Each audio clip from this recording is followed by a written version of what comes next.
Hello, everybody, and welcome back to what will be our final episode of Projekt Severovo. Before we get started, let's just kind of go through the order of events. The party begins as several Russian men in a small town known as Severovo after their caravan is attacked by supernatural beings. They get shuffled around, have to go through several strange occurrences in the town, and are harangued by a creature known as Malice, which is also apparently some sort of witch. Eventually, the gang finds out that they are not actually in Severovo, but in a simulation, in a place called Svaka, which bases a lot of its subterfuge-style business tactics on computers and ways to use them. They find out about a creature, an AI, by the name of Malice, and that Malice is in fact an AI. They go through the facility finding out different things about Malice, and eventually getting to the point where they go into space. Now in space, our party has an interesting decision. And this is going to be a session that takes place in entirely real time. So, we start in the main room that you guys were in the space station, in front of Alice. The Alice computer is blinking in front of you. It has just given you an assessment of your situation. It recommends that you go to the telemetry room and recalibrate. Yeah, I've got a fucking question. Okay. Yeah, so why is all the data stream one way? It says, current connection current connection severed, unknown reason for single-way communication. However, as I am allowed to observe, simply not control. Malice didn't have a problem benching you, so what's going on there? Query, let's see, it'd probably say... By benching, I mean chucking you down an elevator shaft or blowing you out of the fucking sky. Searching record bases. No such database records are found. Oh, come on, think for yourself for once. Yeah, at being that, abusive. It gives you... might be a problem. Yeah, it gives you like a data spew of like I am a cataloging AI that is made to help facilitate blah blah blah blah blah blah blah. You know, it gives you the standard on the tin explanation that it gave you when it first started. Right, that bullshit's so good I might just believe it. It don't like you. They don't like you. And you don't like you. No, I don't like me. Thanks for pointing that out. No, not you. I'm giving you shit. Malice is Alice, and Alice is Malice. Mm-hmm. In a way. Correction. Designation Malice is an offshoot program similar to a virus. Oh, so you consider it a virus, not a partner program. Aberrant AI are strictly prohibited. So what you're saying is you would delete him at the first chance you got?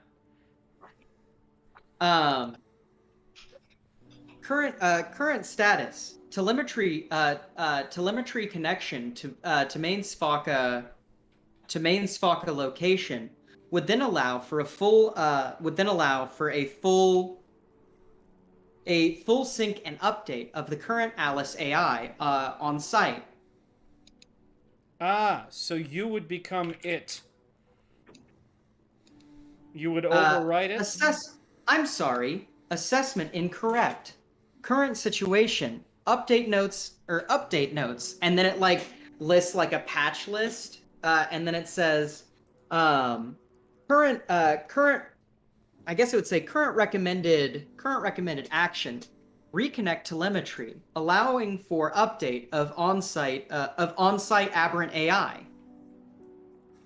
What happens to the person of Malice when you do that? Query not understood. We know What perfectly happens to well what his happens. thoughts and feelings? Query not understood. Is it not understood, or are you just not wanting to understand it? Take a guess, Einstein. Query not understood. Is there a way we can get a communication link down there so we can talk to the aberrant program? Current connectivity status offline. Telemetry must be updated for site-wide update. Is there a way to update telemetry without allowing you access to the Sfaka location? Well, we've currently got it in its own little bubble, so I'd say yes. Automatic protocol releases patch notes immediately upon re-uplink. What alternatives do we have to updating telemetry? The Alice would pause for a second, and this is the longest it's paused. Probably like about like this long, and then it says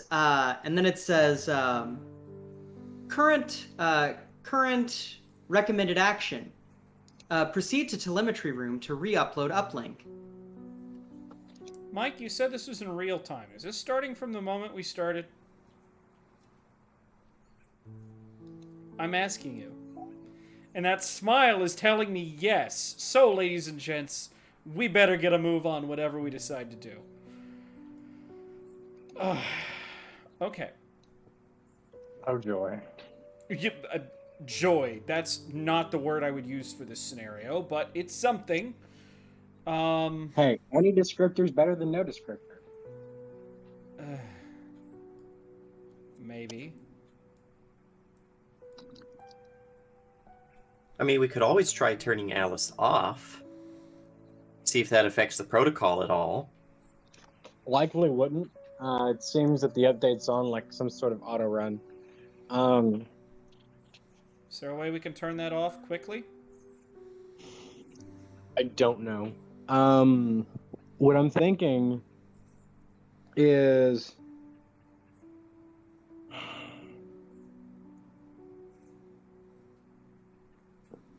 so where's the telemetry like connectivity bit?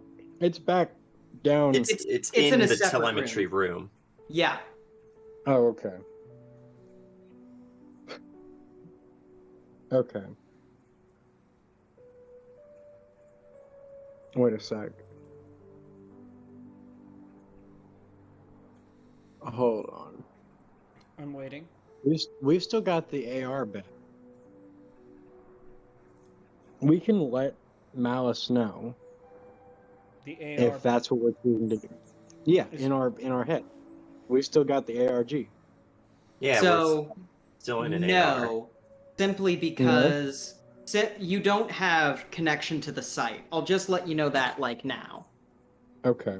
So currently it'd be like, oh yeah, we have access to this online game, but we can't reach the servers. Hmm. Okay. Have we noticed any side effects or changes to our perceptions when we left the area which we were being affected by the ARG? You are not. Mainly because, well, you're not seeing visions of things that aren't there. So that's something. Like you Yeah. 100% know you're not like having any sort of sound or visual cues like that are being implanted. Yeah. That was a bit of a dumb question, but thought I'd make sure. Oh, you're good. You're good. Okay. Sorry if I made it Mm, sound like that was a dumb question. I don't think it really is. No, I No, was you're just like, as soon as I said that, I was like, now that I say that, it's kind of obvious. See, You're not hearing shit. now Malice is gonna wish that he had made better friends with me. Huh. Not like I feel like we should delete him because he's the sentient one, Alice isn't. And I think sentient So- beings are gonna trump non-sentient beings. Just saying. Mhm. So, Or is Alice a sentient being that's playing dumb because they don't want to admit that they're like the aberrant program? Well, then if they aren't, they're gonna get deleted. Would they rather be completely eradicated? Sentient beings usually have this thing called self-preservation. Yes, but well, sentient beings can also be suicidal. I was getting ready to say, hold on. Self-preservation is a very odd metric when you're an AI. Like, sure, we might delete that iteration. However, who's to say that there's not another iteration that it's got stowed away? So, And we know that Malice is networked to multiple things. Yeah. that doesn't mean anything if I remember my not classes correctly. Well, it means that Malice could essentially, Yeah, hide himself until he Partition. connected to the Yeah. internet again. or until the update's gone through and would have deleted him, wait until the fire blows over, then he leaves his cave. Yeah, but the problem That- is he would turn into the little fragment of himself like all the other crazies. He may not be crazy, Well- but then he's not powerful enough to turn what was himself back into a normal thing. I just don't want to risk it. So I was going to say, there's a couple ways of going about it. Mhm. I don't think any of them are a good option. No. No, they're not. I want the blue option. Ha ha. Fuck you. I've been watching way too much Civi. I am so sorry. Yeah. I've watched 5 hours of Civi today, guys. Honk, honk. God. Yeah. Anyways. Nice fucking model. Anyway. So, I guess we could go to telemetry and see if we learn anything new there. Let's do it. Because whether we are or we're not going to allow Alice to update themselves, we're still going to have to go to telemetry. Yeah, we are. all right. So, you guys walk out of the room and you go to the hallway. Immediately to the left, you find telemetry. You open the door and there is a giant window. And this is the first time you have been able to view the Earth since you have lifted off of it. Before you shows what used to be, and you've seen as a great blue ball. Now browned. Ignore the giant chunk out of it, by the way. But now browned and grayed, covered with thick black clouds. I mean the chunk from the sun's reflection. Yeah, that's actually like a chunk. See, it's got like a thing, but that's not actually there. Like this is Oh. not actually there. But yeah, Oh, anyway. I see. Yeah. Ignore that. The entire point of me showing you is so you can now forget it. But yeah, you see the world, and this is the state that it's in. Inside the telemetry room, you see several withered plants behind a like a glass wall.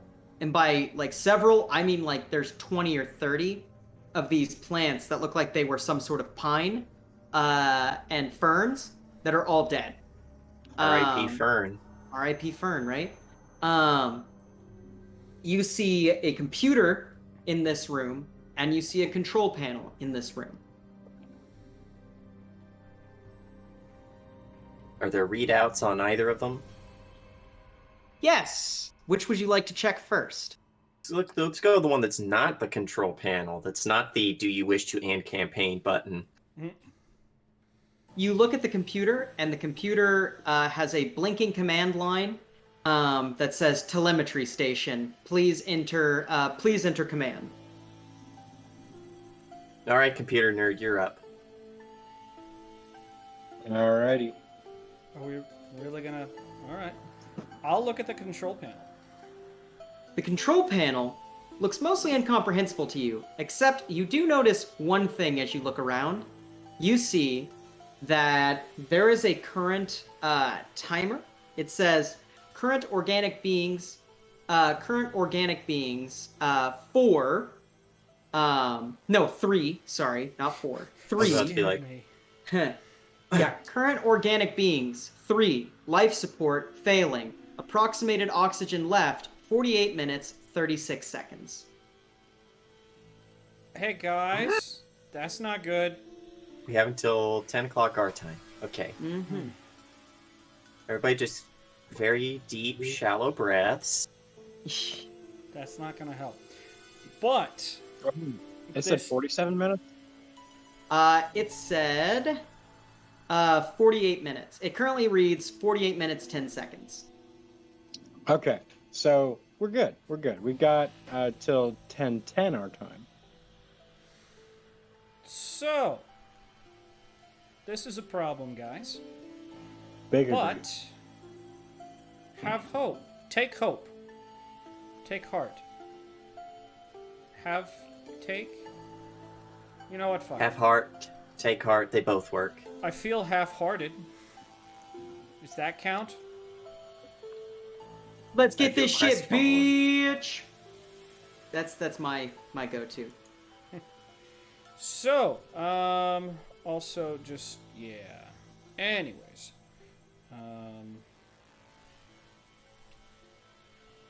So.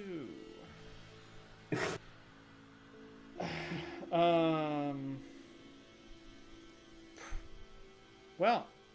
So if we what- wanted to, what if we- if we wanted to deorbit this station and destroy it, how would we do that?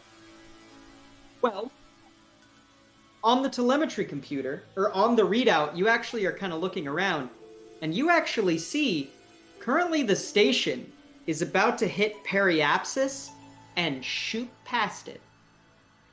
Oh, hey. So it's just gonna hit escape velocity and leave. Yes, it looks like that would happen within about 4 days.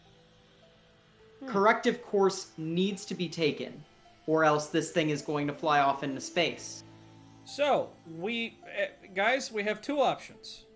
Redo telemetry, in which case we rewrite new Alice with old Alice, which means that the person that's Other most way around. able...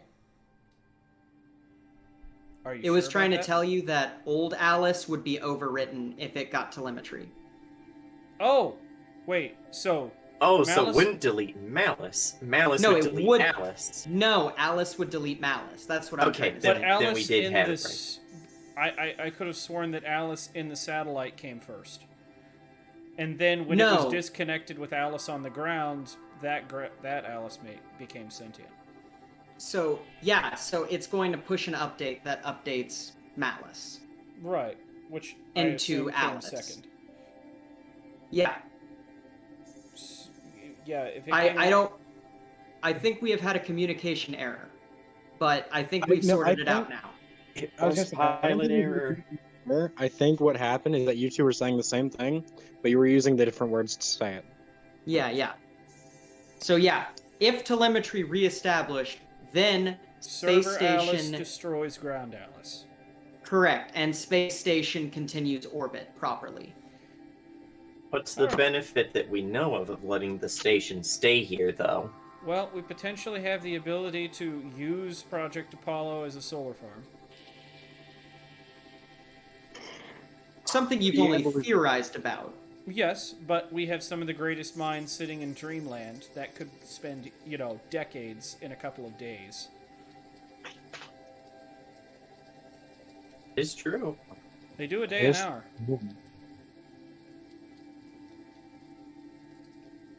We also could just let this thing hit escape velocity and leave the planet and leave everything to just go kaput and hope that aliens find this place and are like, huh, neat tour stop. Yeah, I don't trust it. But, the alternative is we let this place go, along with our best chance of any information to save the Earth, and we let Earth crumble into oblivion. More of oblivion. Because Doesn't look right like now, there's much left to save. yeah, but if you're looking at the here and now, you're not. Humanity didn't evolve because we just see the here and now. We see the potential future and the betterment of a potential future. I'm That's just wondering if humanity. there's any life left to evolve. Only if we work They on s- it. They said that there were small pockets of life forms, but in such small numbers, I don't know if they're sustainable numbers. I'm talking about humanity specifically. Nature will do what nature will do. That's beyond anybody's control. You mean more if they're able to somehow use their machine consciousnesses to evolve into something better or different, at No, least. you Well- misunderstand me. There's potential human life still out there. That's something we can bank on. Maybe. I said potential, did I not? True.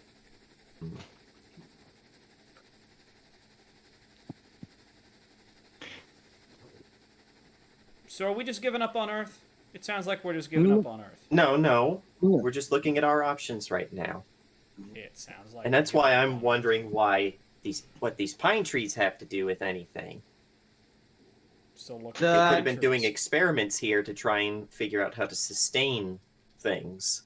That's the life support. That was the Oh, that's oxygen life scrubber, support. essentially.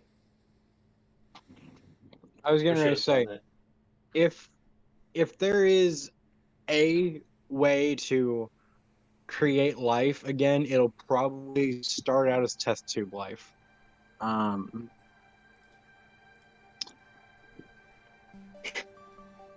However, However, that can't If be we're- done without people. well, I mean, we're people. I'm a bartender. You're a computer scientist. He's a curio and relics guy. Yeah, we're gonna do that. Perfect. Especially when we are don't the have curios any and the food, relics. we don't have any clean source of water. We're still fucking crazy because the goddamn AR system in our heads is gonna make us hallucinate and shit. We might as well just give it up for dead now. We're not surviving much longer. Maybe. Do you have a secret stash of booze hidden around here somewhere? Some sort of Not- rations? I was gonna say, Oh. not that I'm. There was a lot of booze in the party room. Alright, that may work in the lighthouse, guys, but I don't think it's gonna work here. What? Booze is rations. Oh, yeah. If I seem a little gruff, forgive me. It's been a long day. We've done a lot of shitty things. Like, learn that the whole world ended. I agree. However, Are you not accepting my apology, sir? Is this what's happening? Oh, no, I didn't realize you were Look, Yeah, at no, this that's point, fine. I'm just giving you shit. Have fun. Yeah. I didn't know there was anything to apologize for. Well, not if you're me. Hmm. I'm perfect. So, that being the case, I guess we should boil it down this way. Who would we rather work with? Malice or Alice? Because the way I see it, Question is, the longevity of working with Malice is to stick ourselves in hibernation and stick ourselves in hibernation. well, so the question really boils down to not who we're working with, but do we stick with the devil we know or the devil we don't? On the one hand, we know that Alice is more stable than Malice, but seems to lack that human touch, as it were. And we know that Malice, at least part of Malice, It's is fucking not crazy. responsible for everything that happened here. It was a bunch of suits who decided, no, I don't want you to, so I'm going to end the world. Fuck you, I'm taking my ball and going home. But we also know that they are unstable, and who knows if that instability would continue to be a problem, even if they were able to delete their more problematic elements.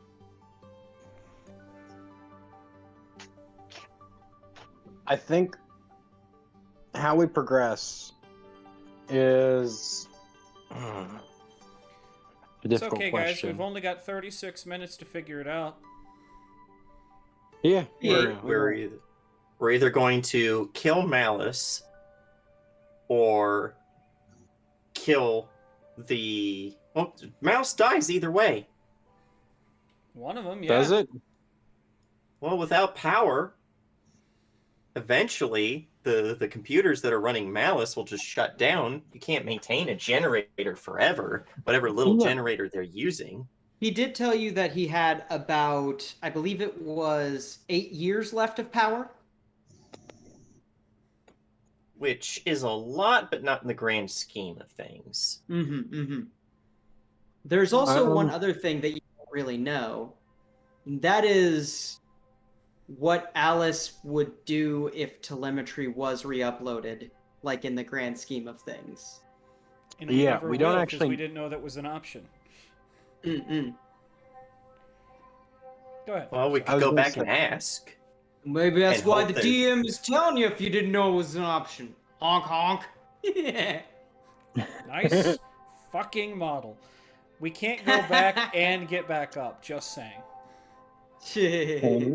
The spaceship will not take us back down and bring us back up. I Nope. It does gonna not feel have enough honest fuel. just speaking for Mike on that one. Yeah. No, I think I've already mentioned that too, is that the spaceship does not have enough fuel to go back down, then back up again. Yeah. And okay. like to synthesize the fuel that you would need, you'd either have to find a shit ton of it and then find how to load it in, or you'd have to find how to make rocket fuel. So like, I don't think we're doing that in 34 minutes. yeah, I Yeah. don't think so either. It's, 36. Look, I'm not a rocket surgeon, so I can't really. It's only brain science, okay? Yeah. I mean. Oh yeah, of course. Yeah. I suggested we go back to Alice and be like, yo, bitch, what are you gonna do if we give you all this power? Are you gonna be a good girl, or are you gonna be bad? Yike. It Pretty only much. has a one-track mind. I really sincerely doubt.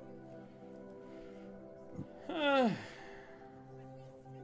it'd be nice to know how to get a look at what it's going to do much further down that track line. Yeah, fair. By the way, looking at Jonathan, what happens when you try to patch a sentient being? How does that work? Haha. Is that what therapy is? Yes. First of all, I hate it. Thank you, I hate it. Second, yes. Third, no. No, yes, maybe so. What's wrong with my bro-ho? Never mind. Yeah. I'm fucking Sorry. tired. No, so. Sorry, that was in response. All three of those were in response to what James said. Just like to make that real quick. So I don't personally immediately know. However, I would have to theorize that it works somewhere along the lines of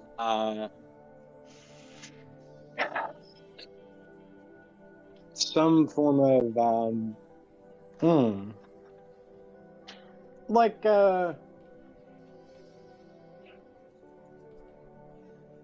brainwashing hypnosis type deal. It's like a sounds lobotomy awful. almost. Yeah. They Can we might be make able a to recover. computer Maybe. checks on this, please? I will definitely roll that.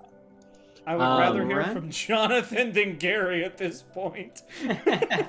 No offense to Gary, I just think Jonathan might know more. Oh yeah, no, that's definitely very fair. Something I'm thinking is like something lobotomy-esque. There Hey, might be Jonathan? recovery. What's up? You have no idea. Because, like, you've never. This is complete theoretical. Like, the idea of a self-motivated AI was part of theory papers. Like, this is all so beyond the realm of, like, known science at this point. It's like, who the fuck knows? Okay. This is getting to the point where it is more of a metaphysical question than a scientific one. Okay. So, to answer your question, I'm not exactly sure. However, theoretically, it might work like a lobotomy. Maybe. There might be a chance for recovery. Maybe. That's not reassuring. I know. How do you think I feel with this information? At the end of the day, we're going to have to make a leap of faith in one direction or another. I'm gonna be yeah. The unfortunate bit here is that leap of faith, I don't see ending in any way favoring Mouse. Nope. It's whether we're Which- going to pull Malice's life support or not, essentially. Mm-hmm. Keep in mind, one other thing you might want to keep in mind is it said site-wide update. Ooh, what would that do to the people in the pods? Yep. Ooh. That's not the only thing to think about. Yeah. Malice is not the only virtual / Oh, no, artificial oh, God. intelligence. Yep. It murks Avanad. It murks every Avanad. It murks. Okay, so is there every- a good reason to do this, by the way? Is there a good reason to realign this telemetry? Which is There what is- we need to go and ask. There is exactly one reason, as far as I can tell. Exactly one. Right? I'm And that listening. exact one reason is that it gets rid of all the rogue mouses. Which I'm Good genuinely point. not sure if we'd be able to do otherwise. It could take... Because they could just hide themselves in code for who knows how long. Exactly. Question. Looking at Jonathan. Now that we know that this is a problem, when they decide to do the whole jump scare shit, will it suck as bad? Am I actually going to be in danger of dying anymore because I know those fuckers are out there? I mean, I'm not. I did go fucking mute and you went blind. So... Yeah, I can't say for sure. because it's got a tap on your spinal cord and brain and whatnot, it could very well just simulate physical trauma, and you'd never be able to tell the difference. This is very much making me want to do this just because if it deletes Malice, that deletes Malice's capability of inflicting harm on other beings. Yes, but it also could just kind of neuter every plan we've got afterwards. And by the way, not to mention, you're also completely, putting the lives of everybody, in jeopardy. Everyone else's lives in jeopardy. The exact one positive is that it gets rid of every rogue Malice. Yep. I still think that we should ask Alice Yeah. what will happen to the people in the pods, in Avanad, and Okay. what they intend to do. She's not going to have any answers for us, just like she didn't for Malice. She But- might not have any answers for what she intends to do, but that might be because she's incapable of intending to do anything. Probably. Fair, in which case it would just be a bunch of wording to get the right answer. Yeah. It couldn't So- hurt to ask. Let's go. Yeah. Yep. So Let's go back to I Alice. Okay. I So was gonna say, yeah, I guess I can do phrasing if y'all want. yeah, you guys 30 walk minutes remain, in- by the way. uh A little less than 30. 28 Yep. yeah, 28:30. So yeah, you guys walk into the room and you see and it's starting to get a little hard to breathe at this point. If any of you have been on a mountain, it feels like being on a mountain. You can breathe, but it feels a little A little Um, lightheaded. yeah. Alice is sitting there on the computer. As you'd expect. Okay. So we'll ask, what are the consequences in regards to the non-malice entities once the update occurs? System update requires purging of all non-Alice entities. Does this include any organic entity that is currently in long-term virtual care? Current long-term virtual care project is not ready for launch. Current long-term virtual care program is unnecessary power draw. Here's our answer. There's our answer.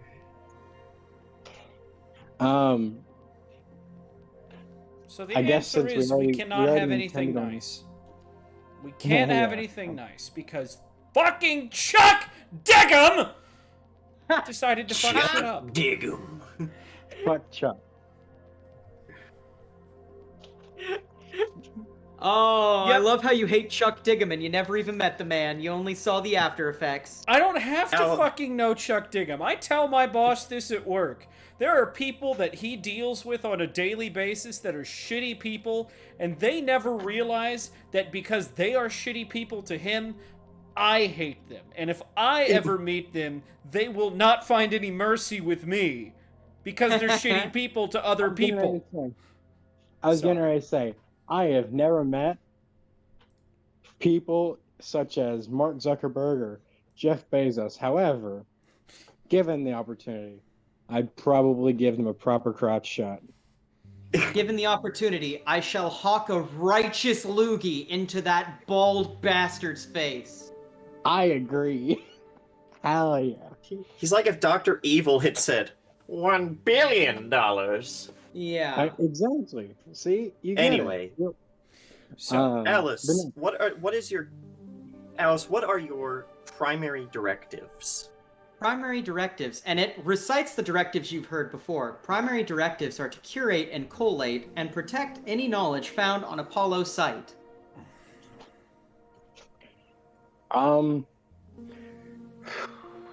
So it has complete disregard for anything that's not on the site. Yes. Okay. Well, so the it question. would also it would probably iterate also secondary objective: collate and protect all information on Svaka site. Re-upload and maintain international network. Would this So- include any biometric data that may be currently linked to what has been referred to as unnecessary power draws? Current biometric data unable to be harvested. If ability to harvest, or if given ability to harvest, you'd probably say if given the ability to harvest would count as collated and catalog data.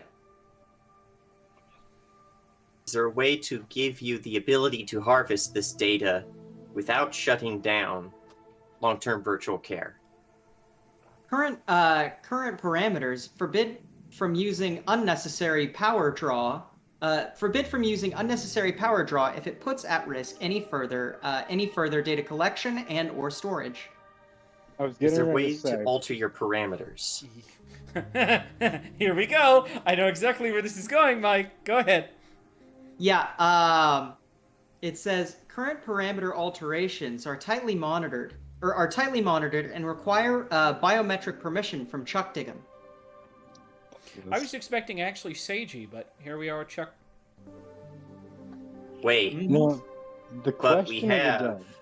something in that. What about the panties? What if Chuck Diggum touched the panties? Dude, he got. I swear to God, if we get Chuck's DNA off of them panties, I'm Hey. gonna lose my shit. No, Hey, it's gonna require you something guys- like a thumbprint or some bullshit like Yeah, this. you guys currently have 23 minutes, so I'm not going to let you go down this completely wrong rabbit hole. Yes, You are not please. going to be able to get Chuck Diggum's permission because he is dead and there are specific questions he would have had set up for the password. You do Thank not you. need to dig around space panties. Thank Damn you. it. That would have been I such a appreciate Mike it. thing, though. Saving the would've. world with fucking old panties. It would have, but here's the thing. This is not a saving the world kind of game. No, Right now, obviously you are not. faced with two distinct options. Both of them have their own merits and demerits. I have set you guys on an hour timer, so you can figure out where you want to sit on this issue. It's very much seeming like we should not let Alice have it, because Alice is just going to fucking kill everybody. Yeah, Malice that's is kinda at what least I'm going to thinking. let them die with some sort of dignity. However, there is an argument to say that an immediate shutdown is more of a dignified death than slowly slurifying into goop. Yeah. Yeah, However, but they there is- chose that death. Yep. I was getting ready to say, hold on. There is no coming back from what Alice authors.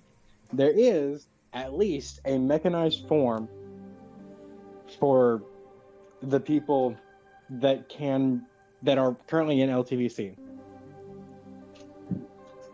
We can, if we restore power, provide a mechanized some sort of form in order to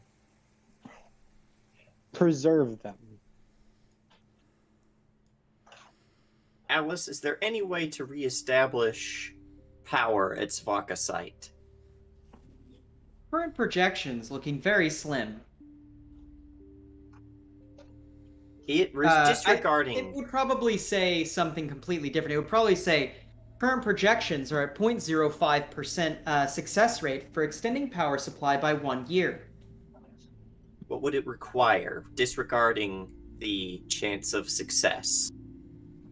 Requirements include supplying outside consistent power support, power input. There we go. Power input from over 300,000 kilowatts. You'd need to translate. You would need a city's worth of power, like consistently. How much power can be generated by Project Apollo? It thinks. And it thinks. And it thinks. Project Apollo power generation. theorized to be possible. However, requirements would include hardware modification upon satellite. Specifics. Requirements. Absorption panels would have to... It would give you a technical readout. But basically the technical readout would boil down to you would need to go to the satellite itself, change a lot of hardware around, and then also have a site that could accept a concentrated beam from Apollo, which would be a very... So Helios 1 is a real place. It is not a place that actually generates power. Like, not on a real significant... Like Helios 1 was a test in like the 1960s and 70s. That was an unsuccessful test. It was about as effective as a normal solar array. So there's nothing like that currently on Earth. I mean, Helios 1 would be the closest thing, but you don't know if it was hit. All right. I think the choice we've decided is somewhat interesting. Unless you guys were convinced any other way by this conversation.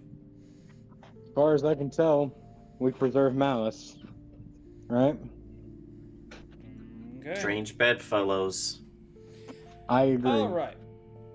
With that, Oh, by the way, it's actually Nevada Solar 1. My bad. Nevada. I was gonna going to say say- Helios 1 was Fallout, wasn't it?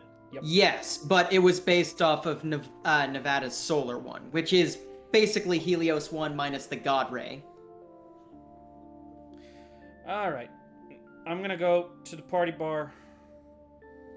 Start Okay. grabbing booze. Okay. Booze as rations. Any particular Booze reason? rations. Because I have a feeling we're going to be doing a lot of drinking the next 3 days, and regardless of how bad alcohol is for you in the long term, you know, there's one thing it's really great in really fucking dense in. I mean, Sugars. calories. Yeah. Calories and sugars, yeah. So you Yeah. gather all the booze. You have an entire bar's worth of fancy booze. You sift through the shit that's no good and the shit I that would is know. good. Huh? I would know too. It's like, this shit doesn't age, this shit does. Yeah, exactly. And like most everything is aged pretty well. There's some wine you have to leave behind, but that's about it. Yeah. Yeah, so you gather all the booze. I gathered all the booze. Was there All any the bar booze in the snacks that world. survived? What's that? Not that survive, no. They No don't have hardtack Twinkies? here? You think that rich people eat Hardtack. Twinkies, James? As like a slumming it kind of thing, maybe. Yeah, but not fucking up in a space station. Space Twinkies. Space God. Twinkies don't exist. Bombarded by space radiation! The space Twinkies! Sorry, I mean... Burned your down guys' in an time. orphanage. The Space Twinkies burned in an orphanage along with Santa Claus, the Easter Bunny. And Hugh Hefner. So anyway, Jesus. Not sure why he deserves consideration for that list, but yeah, gonna go back to you guys and go, all right. So all this should last us one drinking session, or if we ration it, 2 nights of getting buzzed, or if we actually decide to drink it from a caloric intake value and not a drunk factor, 2 weeks. And it's actually longer than that, for sure. He's This could last you exaggerating. about, like, 8 nights of hearty drinking. Party drinking. Well, he's at this point he's just He's kinda being hyperbolic. Yeah. yeah, because he's still just fucking mad. Yeah. So, He still doesn't expect us to make it past 2 weeks. no, I thoroughly expect for Malice to find a way out of his fucking crypt to come out and say, "You aren't done playing the game. I'm going to make you play the game." You guys, start to, and you're noticing, by the way, you're starting to take breaths that don't feel like breaths. Like, you're getting an okay amount of breath, but, like, it's to the point where like you're starting to feel slightly lightheaded and like you're like starting to feel a little bit sore, just a little bit, in like your fingertips, your toes. Time to go. Yeah, I think it's time to leave. Yeah. We've made our decision. We don't want to save Alice. Okay. Do we? I think before we go, I think we actually delete what we came up here to get rid of. Can Okay. we Oh delete yeah, Project we were Nixon? told to delete. Yeah. Okay. So you We'll go follow in. Miles's order. Yeah. So you go up to the computer, and what do you do there, Gary? Um, I think I just try to initiate some form of soft reboot. Okay. Yeah, you start initiating a soft reboot. Just set it back to factory settings, you know? Oh, you factory reset? Okay. Yeah. So, Yeah, that's what. looking yeah. at this, you are a computer expert. You know you have Yeah. two options. You can either destroy the servers or you can destroy the computer. Or make me a computer's roll. Make it quickly. Yeah. So there's one more fun thing. It looks like Alice has access to the power controls of the station. You could overload and fry all these hard drives as well, which would also fry Alice in the process. Do it. Sounds like, honestly, one do it is enough for me. Let's go. Okay. Yeah. So you redirect all of the power, and the station Roast in lights. hell, robot bitch. Yeah, the space station lights flicker a little bit, which is scary because you're in a space station. Yeah. I mean, we're already then- this close to death. Might as well go a little bit further. Yeah, the space station. Even further beyond. The space station flashes, and then you see on the computer a blue screen readout that just keeps ticking down the same fucking message, which is error, no OS present. Haha, goodbye, Alice.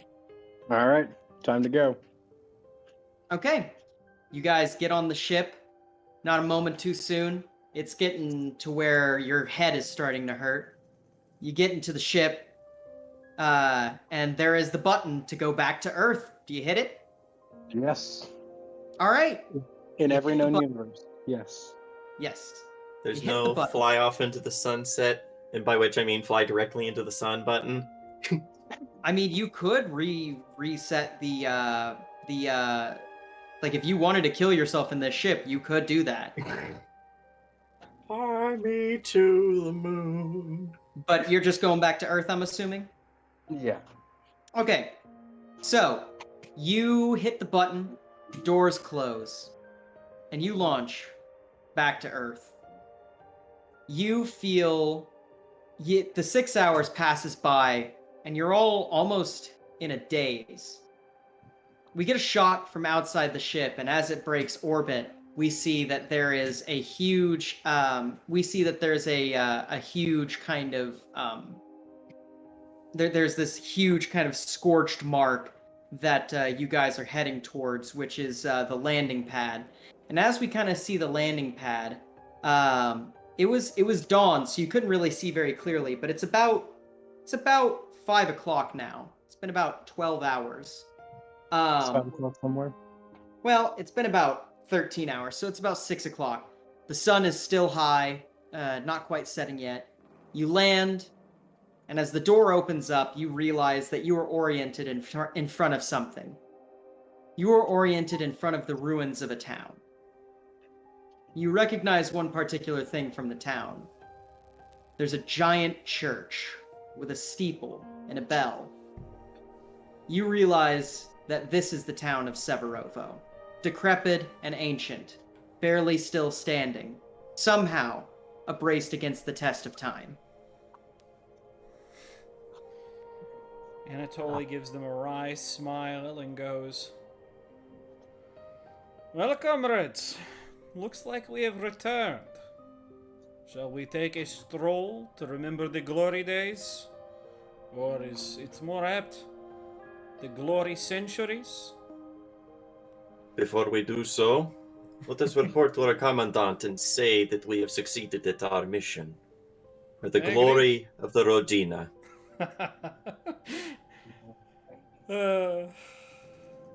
This calls for Yeah. a good vodka. Let's grab a good vodka from the booze pile and take a swig of that. You walk towards the booze pile, and you see Avanad is digging through the booze pile as well. Turns back with a cheeky grin and goes, "You know what? I'm not supposed to drink, but I feel like now is the best occasion we could have." Avanad, what the fuck? Comrades. You broke the mood. Comrade Stalin would be proud. Yeah.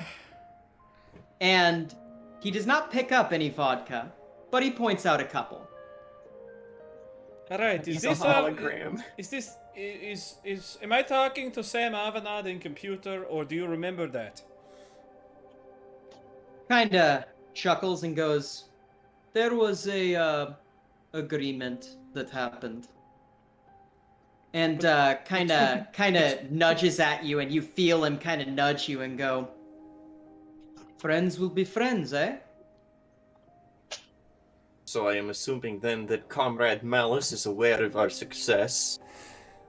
You see the apple-faced man walk out and says, "Well, gonna be honest with you. Wasn't sure what was gonna happen. What did my big sister have to say?"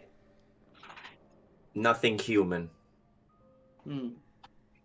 And I do not know about my comrades, but what influenced my decision was knowing if the world is to die, I would rather it die in human hands.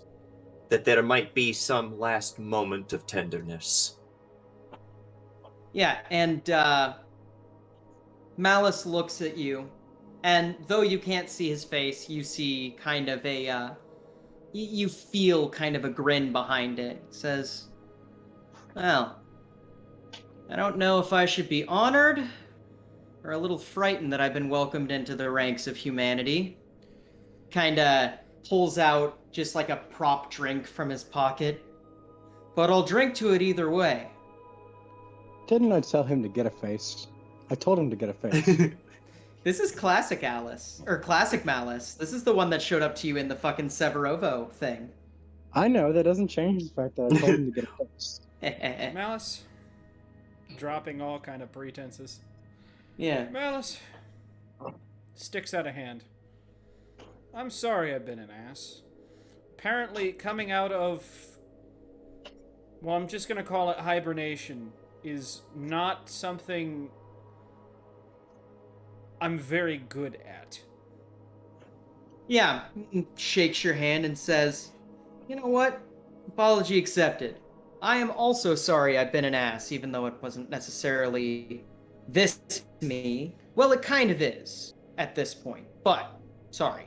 Haven't you been spending this whole time talking about how we are and yet we aren't all of our different selves? What was that? Crystal strangers will be other doves or some crap like that. Kinda smiles and goes, "Well, I don't know. That's honestly up for you to believe, or decide, or whatever you want to do. But, seem to have a good head on your shoulders." Ooh, guys, And, go ahead. Kind of turns towards the city of Severovo. Says, "Well, not sure how much longer I'm going to be hanging here. I think that, kind of vaguely gestures towards the town. I think that, my home is sitting over there." One favor, before you go. Hmm. Do your best. We need a face. Or it doesn't Yeah. count. He looks at you, and his face goes through this nightmarish morph between like several different faces with different configurations and numbers of eyes, noses, and mouths. Just everyone make me a sanity roll. One last Cthulhu check. Hell yeah, dude. God damn it. What more do you want from me, Mike? I'm already afraid of the moon. Wow, you made that just barely. I Yep. Yep. This Okay, roll always me a- fucking happens. Roll me a d10 there. You guys are fucking gibbering madmen, and I'm over here like, that's fine. Okay, Yeah, it's only it- two. you- It's Yeah, you fucking recoil in horror as he does that, and then finally his face settles on the face of Seiji and says, I think I'm a striking image of my dad? oh And then he Jesus Christ! switches Please to don't do that Davabar. again. And then he switches to Davabar, and you have to look away again, Persona. Yeah. He says, Dad, sir? Man, that's gonna be hard to explain at school. I mean, hey, Jesus Christ, hey, please. look. Don't let all the it's- other malices it's the new bully week. you.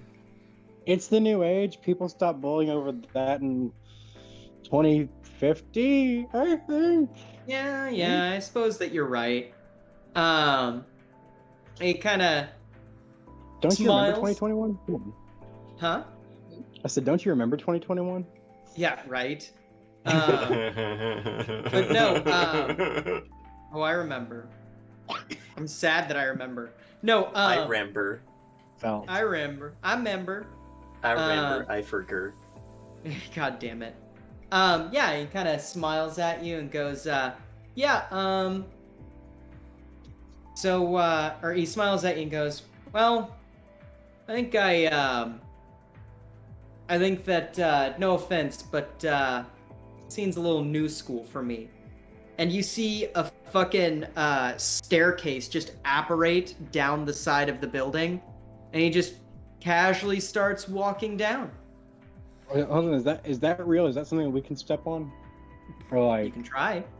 No, I'm What hollering happens at when we him. try? I'm yelling that to him. Oh, he's like, well, I'm not one to tell you what you can and can't do. And then just Damn it! continue. Don't do this to me.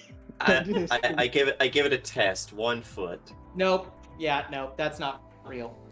That was I just turned bullshit. We back have to go and use the elevator like normal people. I Ah. turn back and grab one of the good vodkas. I mean, I'm grabbing everything because we're going, but Of course. I uncork what the good vodka. Avanad points out and goes, Avanad, this has been one hell of a ride, but I'm glad you've done it with us. He goes, absolutely. Comrades stick together. And I know I've apologized for this, but I still feel really bad And for... He holds up his hand. He says, you did what you thought you had to do. Good enough reason for me. That By old the way, man guys, survived that the whole bit- apocalypse. Hell yeah, dude. And, I was gonna oh, go ahead. say that whole bit with the faces thing. Yeah. Jonathan's just like, oh yeah, guys, don't worry. I saw worse. It was he just straight up didn't have a face Yeah. when I saw him, and it was honestly, I'd rather him just have an amorphous, every face. Yeah. So, does this mean we're gonna do a stroll about town, guys? Or... what Well, happens first we gotta now? go down the elevator like civilized people. You take the Doesn't think elevator? we are normal. Yep. Okay. You The guys elevator take breaks you the all elevator and die. No, I'm kidding. You guys take the elevator. And you get down to the very bottom, and as the very bottom opens, you see that you are not in the Newman wing. You are currently in the common house of Severovo. And you see all of the familiar faces. You see Sansika, you see Stepan, Raphael, you see Leia Radko and Adriana Rybar, Father Boro, Nastya, Monica, and Svetlana, and even Dmitrije, the dude with the mask, right? You see all of them, and as you walk in, they all raise a glass and they say, "Conquering heroes!"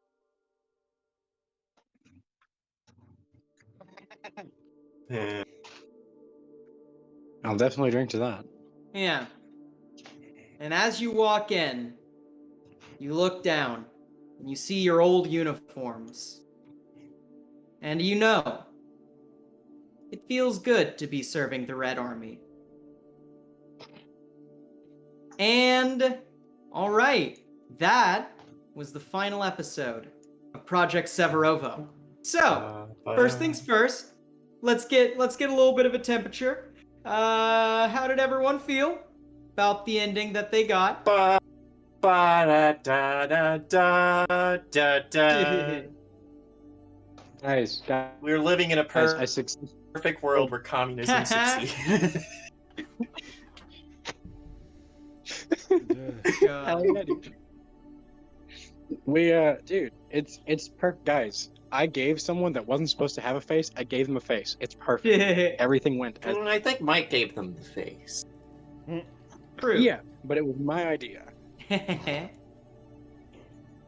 So yeah, I'm curious. let me I'm curious what would have happened if we'd gone the other way, but I'm happy we went with this one. Yeah. Oh yeah. So the two endings. There were more endings. They were, secret endings. Yeah. You did have the puzzle pieces for a few of them. Oh man. And they will remain secrets till the end of time because I'm just that DM. No, the other ending is the ending that I would like to call the Quiet Dignity ending, where basically Alice would have erased everything in Projekt Severovo, and would have gotten the station back up and running, and then you would have been able to go back onto Earth or do whatever you wanted. But basically, humanity would be doomed, but their engrams would be saved forever. At least we've got a Forever. chance now. Well, as long as Alice's space station stays in orbit and has power, which it's meant to do. The only thing that wasn't self-sufficient enough was the life support for humans. Yeah, but I mean, fuck those things. But yeah, Well, all right. It was One of the humans' secret fault that we endings all is died. just nuking everything. We could have just activated Operation Apollo.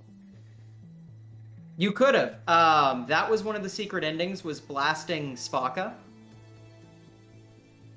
Mm-hmm. Could have done that. We could have just gone back to the moon. Fly me. Did not have enough fuel to go to the moon. Let me. So wait, guys. play. It's space. You just keep going. Guys. Could have died on the Thought about station. something. That's another one.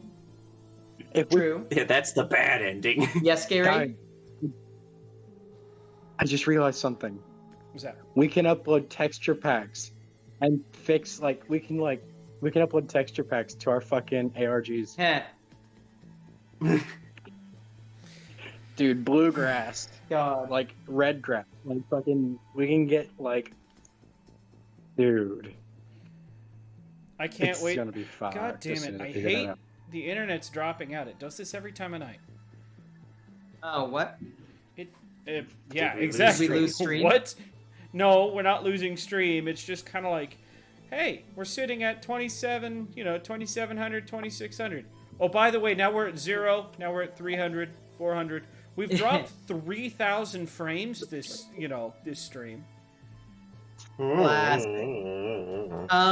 Good thing they yeah. don't need many of those. That's only Yeah. 1.1%. But So, tonight was a little bit of a short one, but that's because I put you guys on a timer. So, let's get us some good old-fashioned... let's do some... Actually, you know what? We're going to do our end-of-series wrap-up the night of the series, because I don't want to Ooh. use another Thursday on this. So, first things first, get to thinking. What was your favorite moments in the campaign? Second question would be, what is a question you might have for the DM? Third question is going to be a question that I ask you that you'll have to answer off the cuff. Study. Other things. I didn't study. So, yeah, we'll do this kind of fire strikey. Whoever wants to answer first, what was, your favorite moment in the campaign? I personally have a tie between blasting the absolute fuck out of Malice's robot because that felt good. And there weren't many moments like that here. There weren't many feel-good moments. Oh no! What was the other thing in your tie? Well, the other one that's tight is probably just Severovo itself. It felt good. It was a good horror map. It was good. Thank you. I would like to you thank don't get credit for Gary that. Jonathan did heavily. that. No, Jonathan created it. Yeah. He gets credit. Oh, yeah. I would like to also, thank Jonathan. Also, the fact that you used my fucking name in-game and then never explained it. Uh-huh. Hey, guess what I'm never gonna explain? That moment. You better sleep real light, buddy. Oh, But see, man. that has different gravity coming from me now, doesn't it? No, Hey. he lives with me, so yeah, I'm scared. I know where you live. Yeah, but you're harmless, James. That's okay, Michael. Well, now I it's a can- challenge. I can know where you live. That's true. You can know where I live, Gary. But yeah. Okay. So that's me. Gary, what was your favorite? Huh? My favorite. Oh, What was that, Gunner? I just said that was me, don't worry about it. Oh, okay, gotcha. I was gonna say my favorite moment probably has to be the sequence where I was with Malice and he didn't have it was the sequence with Malice in the study. Yeah. I loved that with all the That was- the books. Yeah, that was fun. I really liked being able to kind of like be like, okay, Gary. No, I mean Gary. Like, you know what I mean? Yeah. Also, I kind of like that I get to say, "Hey guys, my existential bit wasn't a horror bit. It was kind of fun actually." Nice. Get nerds. And Just means Yeah, you weren't James. enough for one. oh, sick. Yeah. Oh, wow. God. Got him. Sans dab. I think either I'm gonna be like everybody else. I'm gonna be a basic bitch and say I did like my little horror sequence where it was talking to me, not to my characters, and also just the ending. I thought like for being a bad ending, it was pretty fucking sweet for a bad ending. Thank you. I I wanted to I go. wouldn't even say it's bad. I wanted to go for that like Bittersweet. delirious feeling of kind of like fooling yourself into things are okay. You know?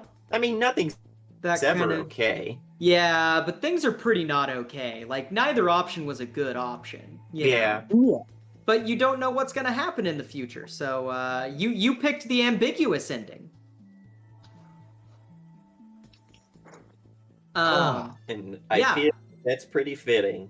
Hell yeah. Next question for y'all. Well, I suppose I should probably mention my favorite part. And my favorite part was when Malice yelled at Gary in the simulation when he was about to tell them, like, "Are you fucking out?" Like that shit. Dude. That was pretty fun. I had a good time with Dude. that. I felt so bad. I was like, "Oh fuck, am I the bad guy?" I actually texted James. I was like, "Dude, are we the bad guys?" Okay. Here's one that I've just added. What was your greatest challenge in Projekt Severovo? All right, I'll go first. Oh, and by the way, 8 years are nothing for pinecone seeds, James. 8 years are nothing. In proper storage, Fair. which that was, I mean, seeds have been shown to live tens, if not hundreds of years. There's currently a Fair. project going on that has been growing weed seeds. Weeds, like actual common weeds from the area. Aww. Yeah. No, Huh. they've been Damn. pulling out common ones of these jars of sand for the past 120 years, and they still have viable sprouts. Damn. Anyway, But yeah. We could have saved. We could have actually the world would be entirely pine trees and ferns. Well, there's still pine trees out there. I mean, like, outside of Project Svaka, there are pine trees, because here's the thing. There's multiple reasons I chose Siberia as one of the spots. One of the reasons is Siberia is out of a lot of major slipstreams. Damn it! Sorry, I just realized. You okay? Yeah. What? The question I What'd you should have asked, realize? but didn't. What should have you asked? Ugh. Guys. Alright. Who decided to shoot 253 times? Oh, it was It was Chuck. Chuck Diggle! Uh-huh. Yeah, he pre-programmed all of that in exactly the right locations. I have a hard time believing Alice didn't have some choice. Anyways. I think that little look away look was him saying, fuck, you figured it out. I will say we had conversations about this, and I said I was gonna ask, and then I didn't ask. Okay? True. God. All right. But yeah, greatest difficulty. Ah, I'll go first. It was Yeah. June. It was June? It was June. Early June. I had just done this Uh-huh. thing called moving, and I'd gotten Oh, sick. yeah. And I lost Yeah. my voice. And we played. And I played without a voice. And so he made me remember. mute in game, and then came into this place and asked me what I thought about walls. Yeah, that's true. That's true. That's I true. did do that. That's That was unfair. My I will- apologies. No. I said hardest, not unfairest. Yeah. God. James or Gary, whichever one of you guys. It was I would- intellectually challenging in the way that it's kind of hard for me to feel like I'm getting my ideas across correctly. Nice. So there were a lot of things where it was both talking to like Malice or to each other, where I was like, "Am I coming off like a total jackass? Are they getting what I'm throwing down? You feel me?" I think you did a really good job. I think everyone did a really good job of kind of explaining their philosophical points that they were trying to go for without, like, sounding stupid. And anytime someone wasn't immediately clear, everyone else knew the right questions to ask to be like, no, clarifying question. Do you think this? And then they'd either be yes or no, you know? yeah. Yeah, I think you guys did a fantastic job with that. I was actually really proud of a lot of the discourse that we had, because it's kind of what I was going for in this campaign. Yeah, By yeah. the way, I am so sorry, Paradise Theater watchers, for, Yes? slapping my hands together right in front of the microphone. That probably deafened a few people. I am so sorry. It scared the fuck out of me. I was like, oh, Jesus, what's wrong? Like, Is it cockroaches? Are the ants taken to jockeying cockroaches? Are they good evolving? Lord. God, I'm seeing an ant crawl over one of the traps that you gave me, and I'm just like, good. Oh, I thought you meant like they figured out that they can just go up and over. Well, this one just did, but there's another one that's crawling towards where the actual trap portion is, and I'm pretty happy about that. But yeah, Gary, what was the hardest part of this campaign for you? Or most challenging, rather? Before I answer that, I would actually just like to remind everyone of a little bit that happened before stream started when Gunnar had lost his voice. And I would just like to remind everyone of the time he was using a voice mod. And I pointed out that he sounded like the demon from the Black Lagoon that didn't want anyone to have fun because we were making jokes. And he started laughing. And he begged us to make him stop laughing. I do remember that. That was great. All right. God, the No, fucking to good answer the times. To answer the question, I believe my most difficult moment was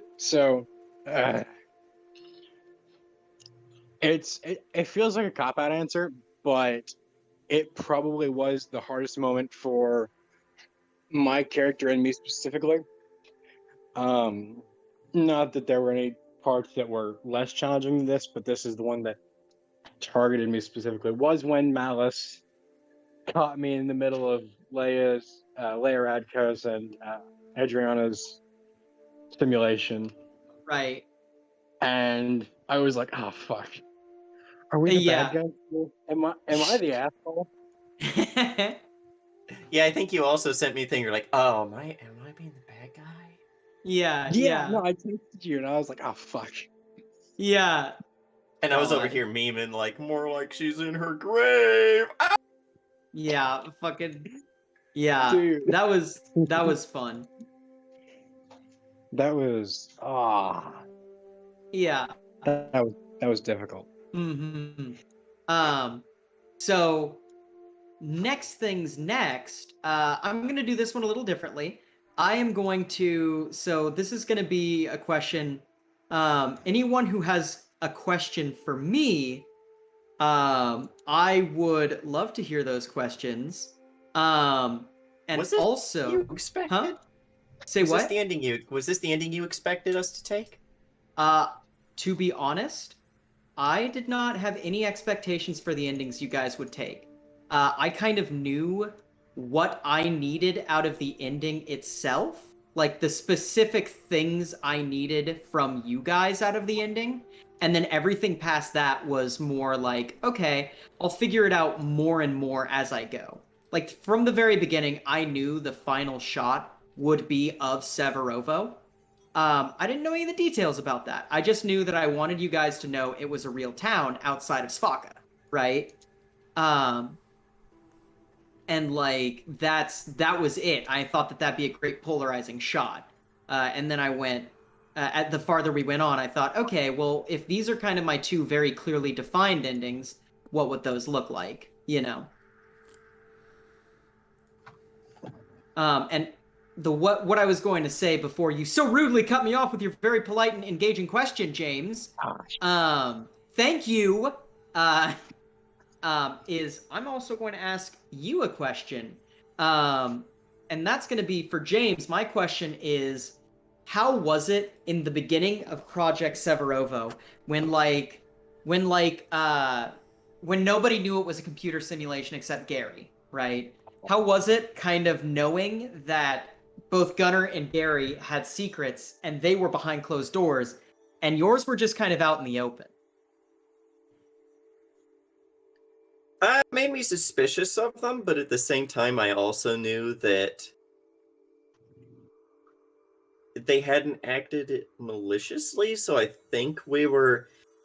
There were a few times where I was like, oh, fuck, this whole thing's gonna fall apart. Like, especially when Anatoly was like, ha, ha, ha, guess I'll kill myself then. Yeah. And I was like, oh, he's gonna go fucking Buck Wild Rogers on everything. We got a space cadet on our hands now. But and I mean that in the nicest way. It was good entertainment, that's for fucking certain. That is, I very much I was like, oh shit, I didn't plan for this.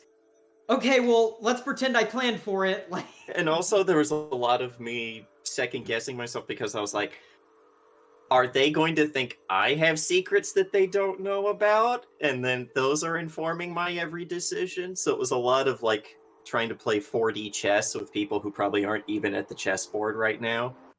yeah. You're playing checkers, and I'm playing chess.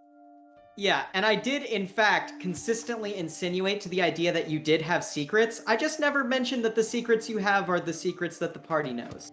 Like, so I wanted everyone else to not trust anyone. Yeah. I think you got that across. Yeah, that was really fun. I actually have a question. I have a question for Gunnar specifically, though. All right. And that question is, at this point, knowing that you did have a secret then, were you targeting me for having a secret to deflect the fact that you had a secret, or was that just because nobody knew what my secret was? So, Mike has learned this. But I will do a lot of things to deflect things away from myself. A lot I knew of it. things. Uh-huh. And when it comes to even things like setting myself up for jokes, I do that intentionally. Because it's fun to be the butt of the jokes every now and again. So, no. A lot of the time when you think I'm doing things because it's, it's one of those, oh, well that's convenient, or, huh, okay, that's weird. There's usually an intent behind those. I was So, gonna yeah, say, in that case, I knew I had a secret, and I was deflecting blame. Yes, absolutely. Yeah. Yeah. And if I I figured may that was add on to that real quick, the amount of DMs that Gunnar and I had, especially early in the campaign, were a lot. Like very much talking about like situation to situation. I would drop a hint and then he'd be like, "Oh fuck, so like I picked up on that. Do you think that they picked up on that?" And I'd be like, "I don't think so. But also here's another hint I'm dropping." And he'd be like, "Wait, hold on. Like what do I know about this shit?" And I'd be like, "All right." Like it was great. It was great because there was a lot of communication with all of my players, I feel like. Well, Oh, yeah, just dude. like, oh god, all right, who is the fucking town drunkard? I forget his name at this point. Raphael. That's all wrong. Yeah, so with him, it's one of those, yeah, he's got this in, it's in English, and I'm like, okay, what is that, Mike? What does it say, Yeah, Mike? Why? Right, know? exactly. Like there was a lot of translations and a lot of what would I know out of this situation Right. because of this. Yeah. Like for No, it example, was good. wasn't he actually wearing, he was wearing something that was very American. I don't remember what it was. Oh, it was the traitor. Fucking not Milojevic. But the traitor guy you went to. He was wearing like some sort of like American necklace of some kind. Like it was a necklace with English on it or something like that. I don't exactly remember, but I know what you're talking about. Yeah. Yeah. But it was getting, I will a say- sense from, go ahead. As soon as I figured out that Gunnar was a CIA plant, I had OSS like a technically. Yeah. same thing. Same bad people doing the same bad things. Yeah. No. They didn't have the budget to do all the bad things yet. That's what makes OSS different. Yeah. Fine. Back during their teenage years when they had When to they borrow were their wannabe dad's car. fascists. Yep. But I started having like, when you play through BioShock the first time, and spoilers for a game that's what, like 15 12. years old, 12? I think 12 or 15. I think you might be right. Spoiler for a game that's old, but when you find out that Atlas was Fontaine, and the Mhm. way that you can kind of figure out isn't only like the would you kindly stuff, it's that for being an Irishman, he has a lot of things he says that are very American. Like he makes a Mhm. reference to like every time we're on the 1 yard line, Brian goes and he flips the board, and I'm Yeah. like, and then you're supposed to be like, wait, why is an Irishman talking about American football? Yeah. I was looking for things where I was like, did Anatoly ever say something that was a little too American that I should have picked up on? Yeah. Yeah, and my question for the protracted question all the way to Gary now, is Gary, when you started losing the plot, first of all, when did you start losing the plot of like knowing what was going to happen and not knowing what was going to happen? And second of all, like what were those feelings when it started peeling away and you weren't quite sure what was going on? So, To add one moment, to add context to that, sorry, Gary. To add context, Gary helped me design Severovo itself and knew it was a simulation. And for those of you who weren't there, he was kind of the plant in the party who like knew what was up and was doing things behind the party's back, like that were semi-related to Meat Space. Yeah. By the way, to even go further on that, I also made a map for Svaka. Mhm. However, it didn't end up in the final project because I guess I didn't send it to Mike. So, Yeah, no, I never got that map, so I was just like, well, I guess I'll draw something real quick. yeah. But yeah, no, it had like proper square footage and all that. Like it was. It's fine. It's fine. You can save it for something else. Yeah, I can. Projekt assuming I can find- Severovo. Yeah, assuming I can find it again. Yeah. But it was so. Oh, where did I start losing track of what's going on? Okay, so I expected the wake up. I expected. Where I really started losing track of what's going on was when we started trying to figure out what happened in Svaka. And what I mean by that is where everything went wrong. Yeah. It's because, like, I knew that there were different AI programs. I knew that there were different, things going on. I didn't know about Chuck Diggum going nuts, basically. Yeah. I also didn't know about the demands that Alice made. And that is the real boundary of where all of my knowledge cut off.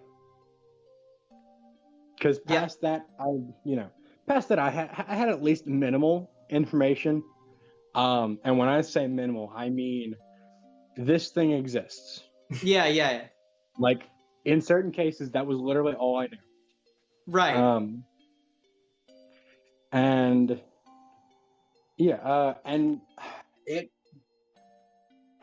it genuinely made the game more interesting when I was when I had no idea what the hell was going on. Yeah, no, definitely. I thought it was really fun to plunge you kind of in like head first to be like, okay, cool. Yeah, you don't even know this now. Like you're completely lost now. Like, Oh yeah. Welcome to the real world. Like, you know what I mean? Yeah. I was gonna say, no. I think you a couple of sessions before that, you were like, and this is where Gary has no idea what's going on. This is the point. And I was like, well, I've actually known a couple of things, and I think it was because we had DMs prior, and I think you just forgot talking to me about that sort of stuff. Right. And that might have just been what it was. Yeah. I'm pretty stupid, to be honest. So, you're good. But I think so far, this is the most fun game I've ever co-DM'd. So. Oh, thank you. Yeah, no, it definitely would not have been the same if you hadn't helped me design it. You were infinitely helpful, probably in more ways than you know.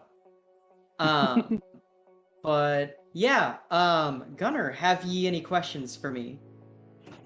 None that you'll answer. I mean, I can think of a couple here. I can count 2 times where I know that we threw you for a loop. Number 1 is when we chose Avenant. 2 is when you were interrogating. When you shot yourself? Did I shoot myself? Yes. When was... Oh! I completely forgot about that. And you're like, you didn't say the magic word. Yeah, no, that totally threw me. I was like, shit, he can't actually die because lives are set to 0. Like, because I had some DMs with Gary that, like, Malice was essentially DMing Gary and was like, lives are set to 0. And then, like, 5 minutes after that, Gunnar kills himself. And I'm like, shit, how do I compensate? What? Make a new character. Yeah. Well, I mean, basically... Just kick him out, bring Daniel in. He will do that. Don't you dare tempt him.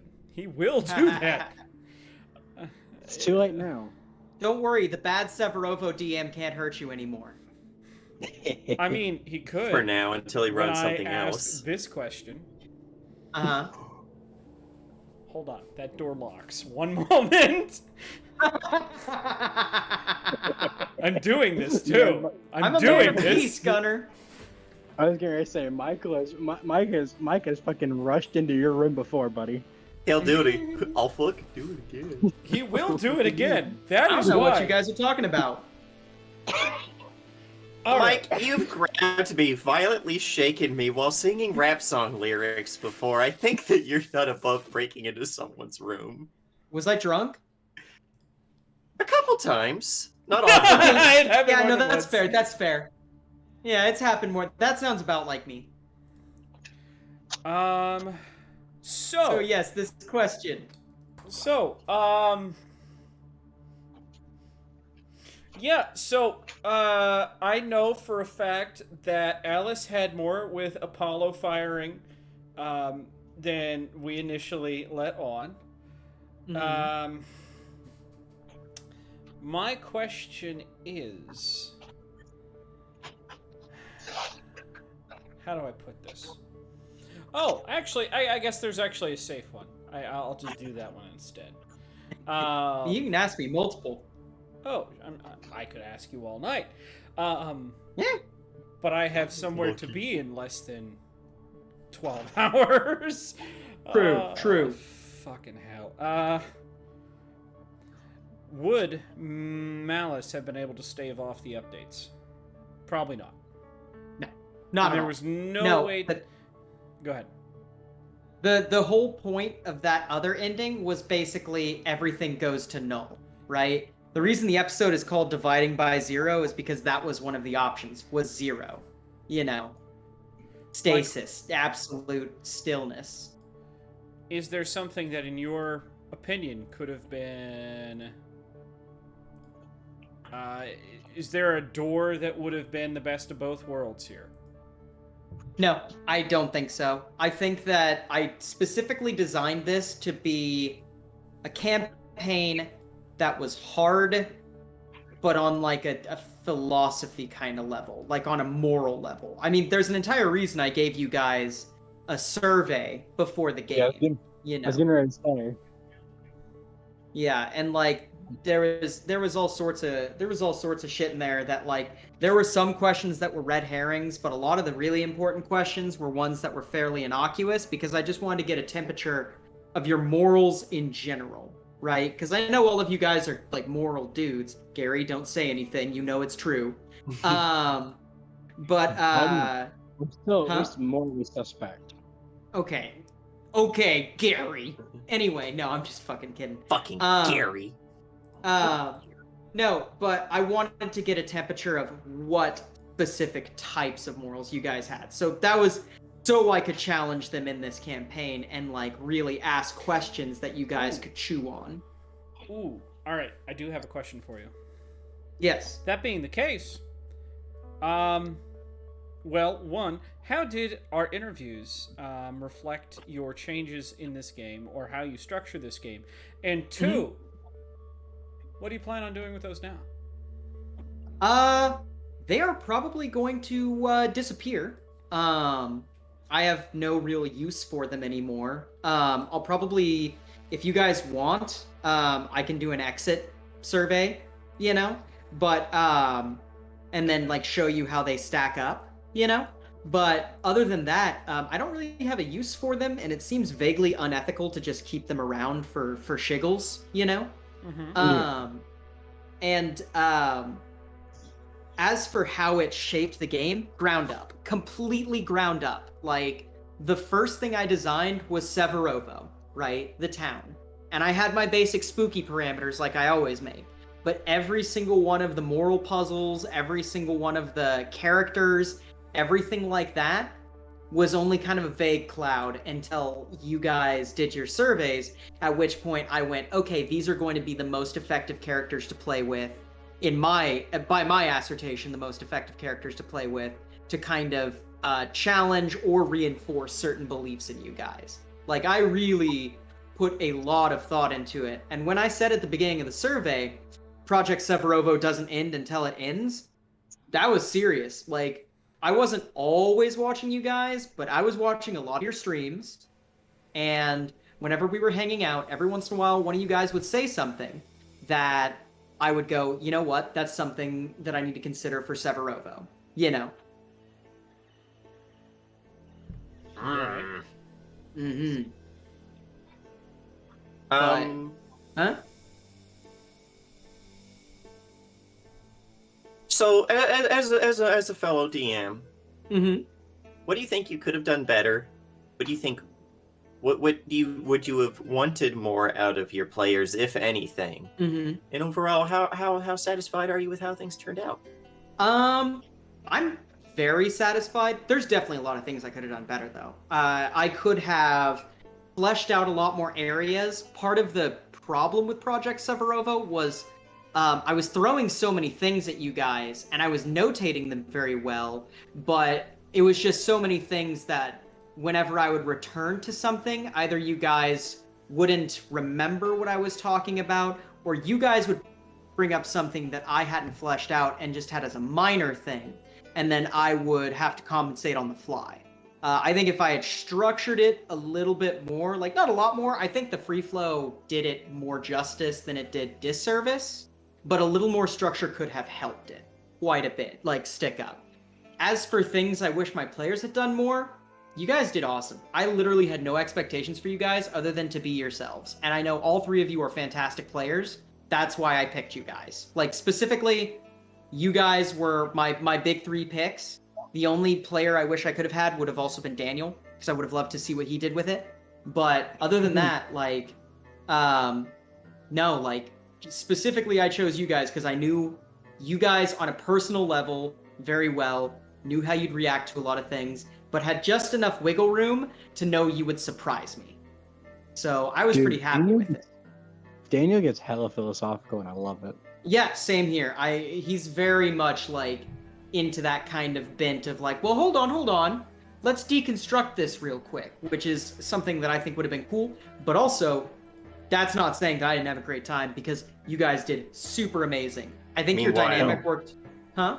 Meanwhile, on Sundays, he's turning his computer friend into a sociopath by making it not value human life. Right?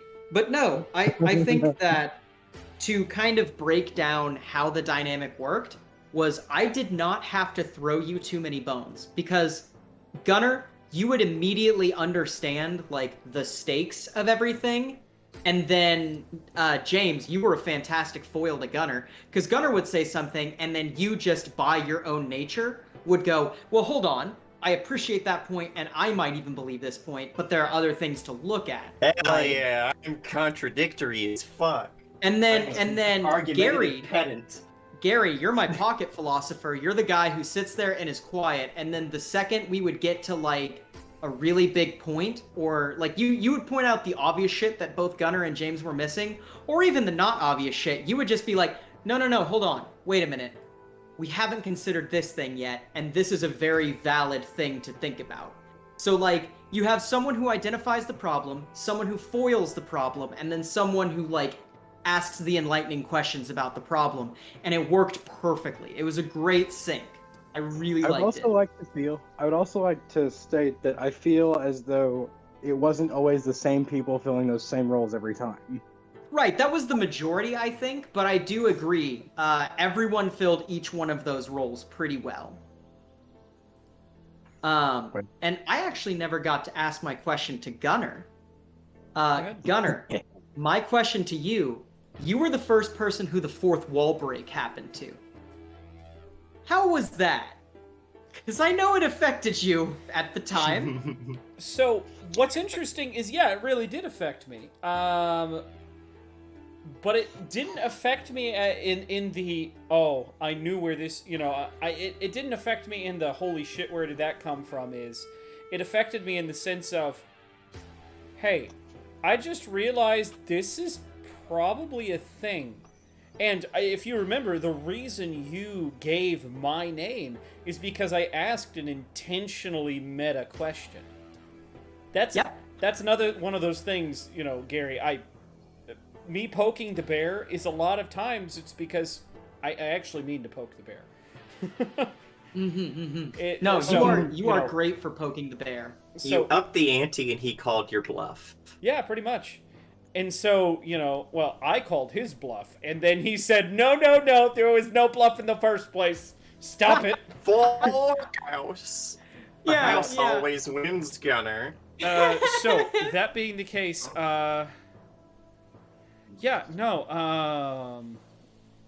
it was just one of those where, I ended up the reason. Yeah, I asked that question intentionally to see what kind of reaction I was gonna get, and it was just one of those. Wow, I did not expect it to go that far.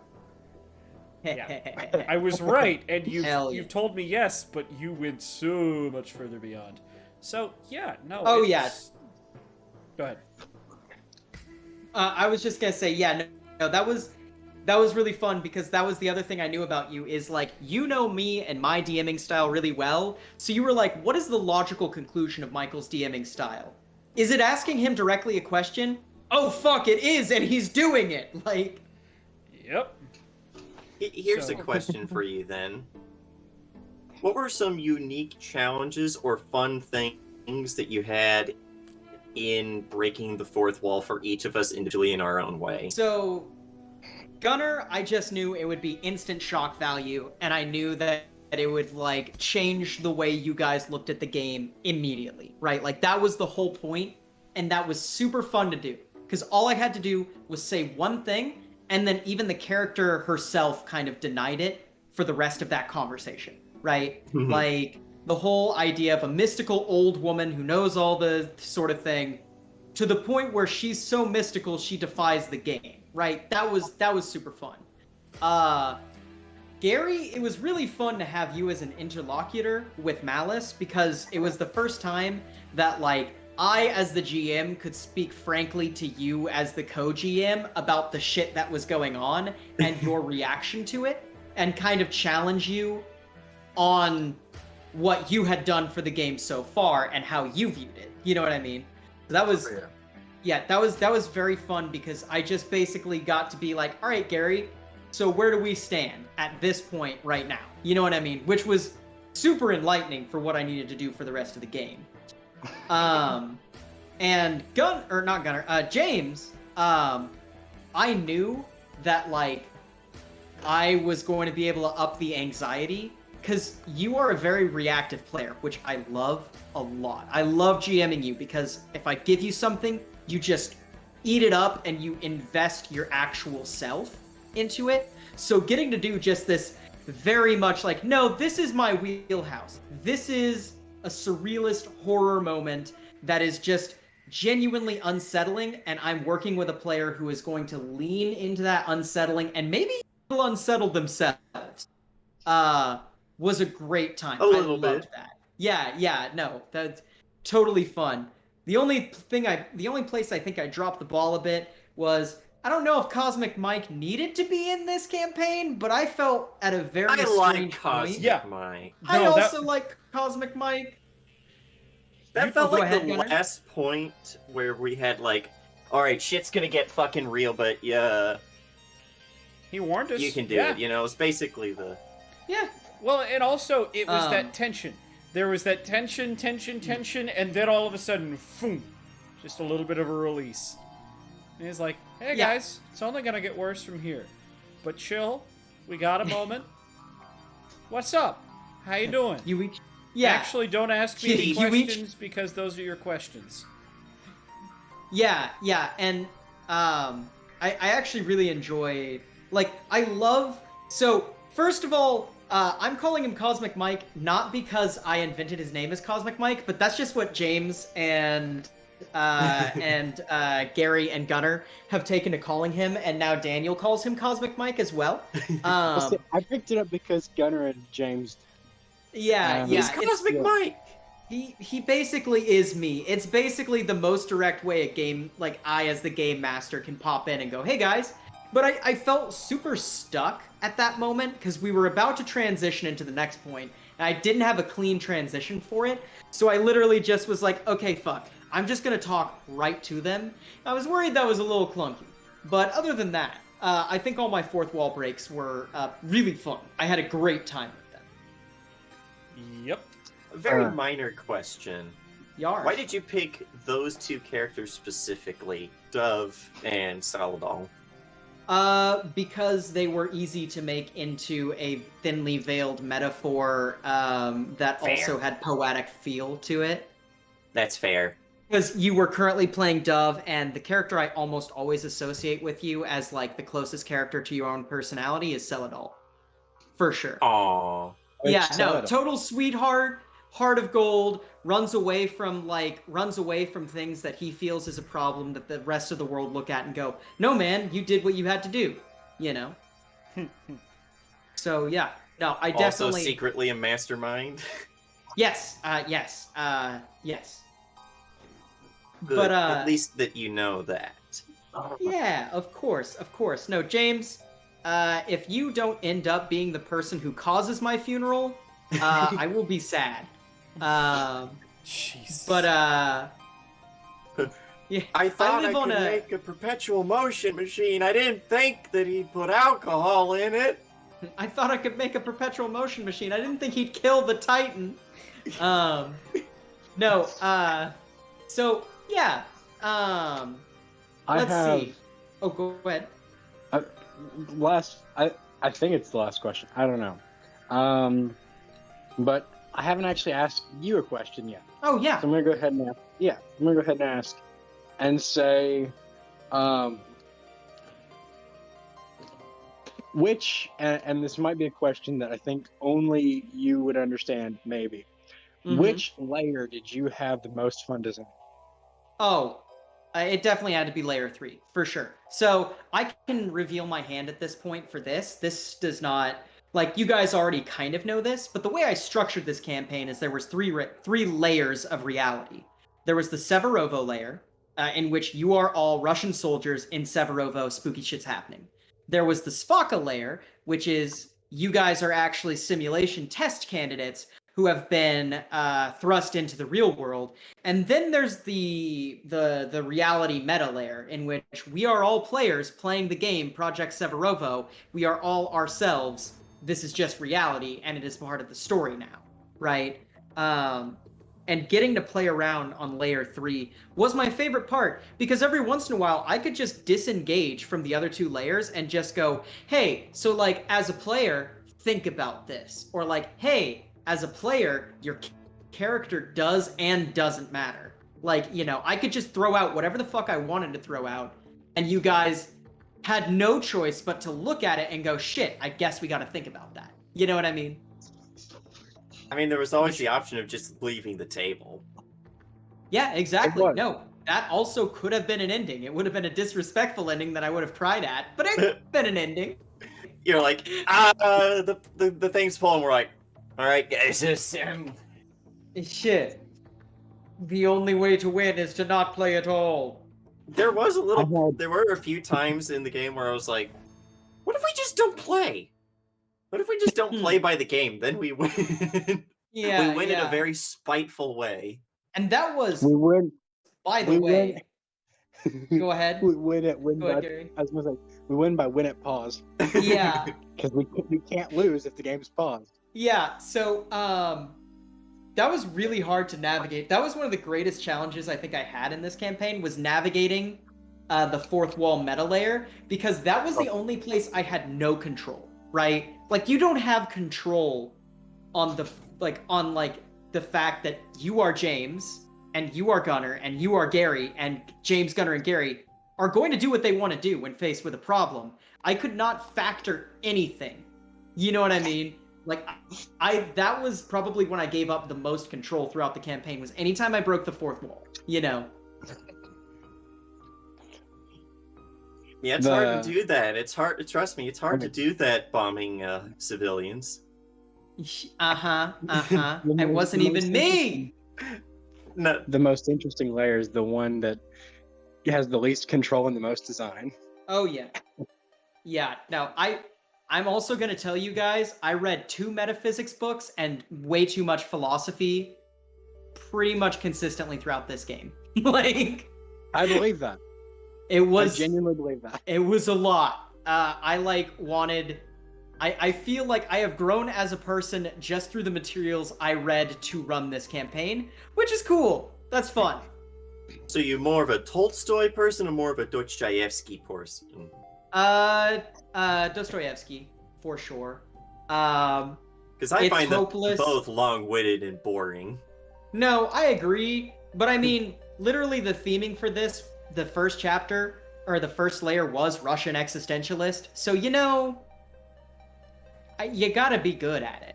See, and you gotta read it. I would prefer to skip the philosophy and just go to Asimov because although the Foundation trilogy is once again long-winded, it's pretty cool.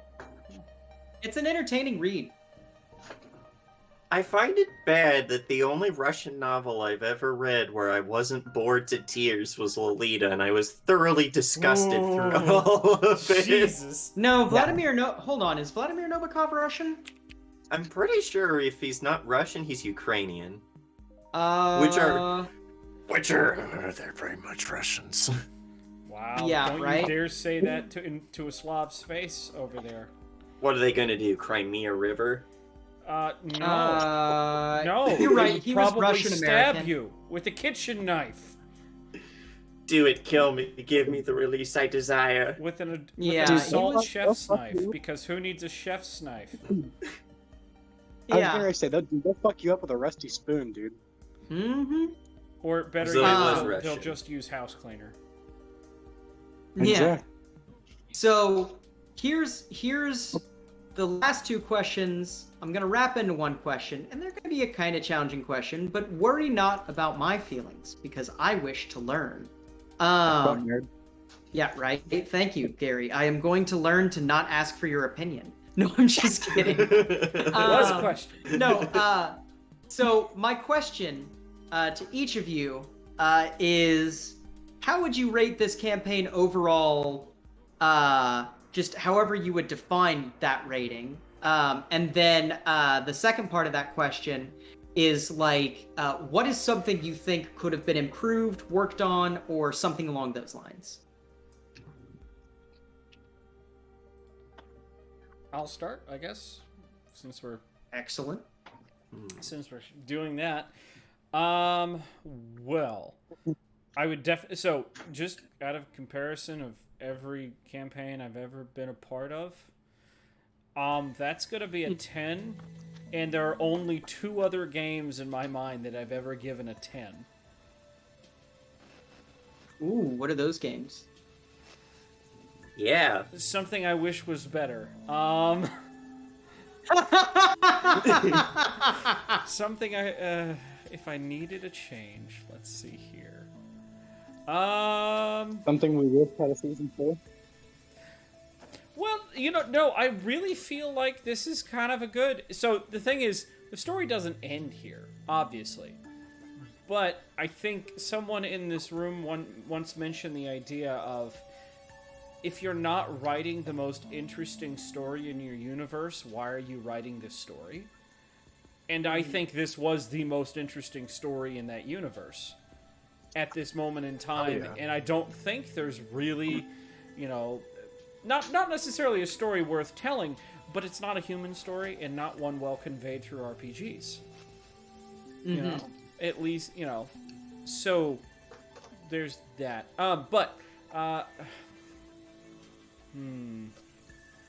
Anything different?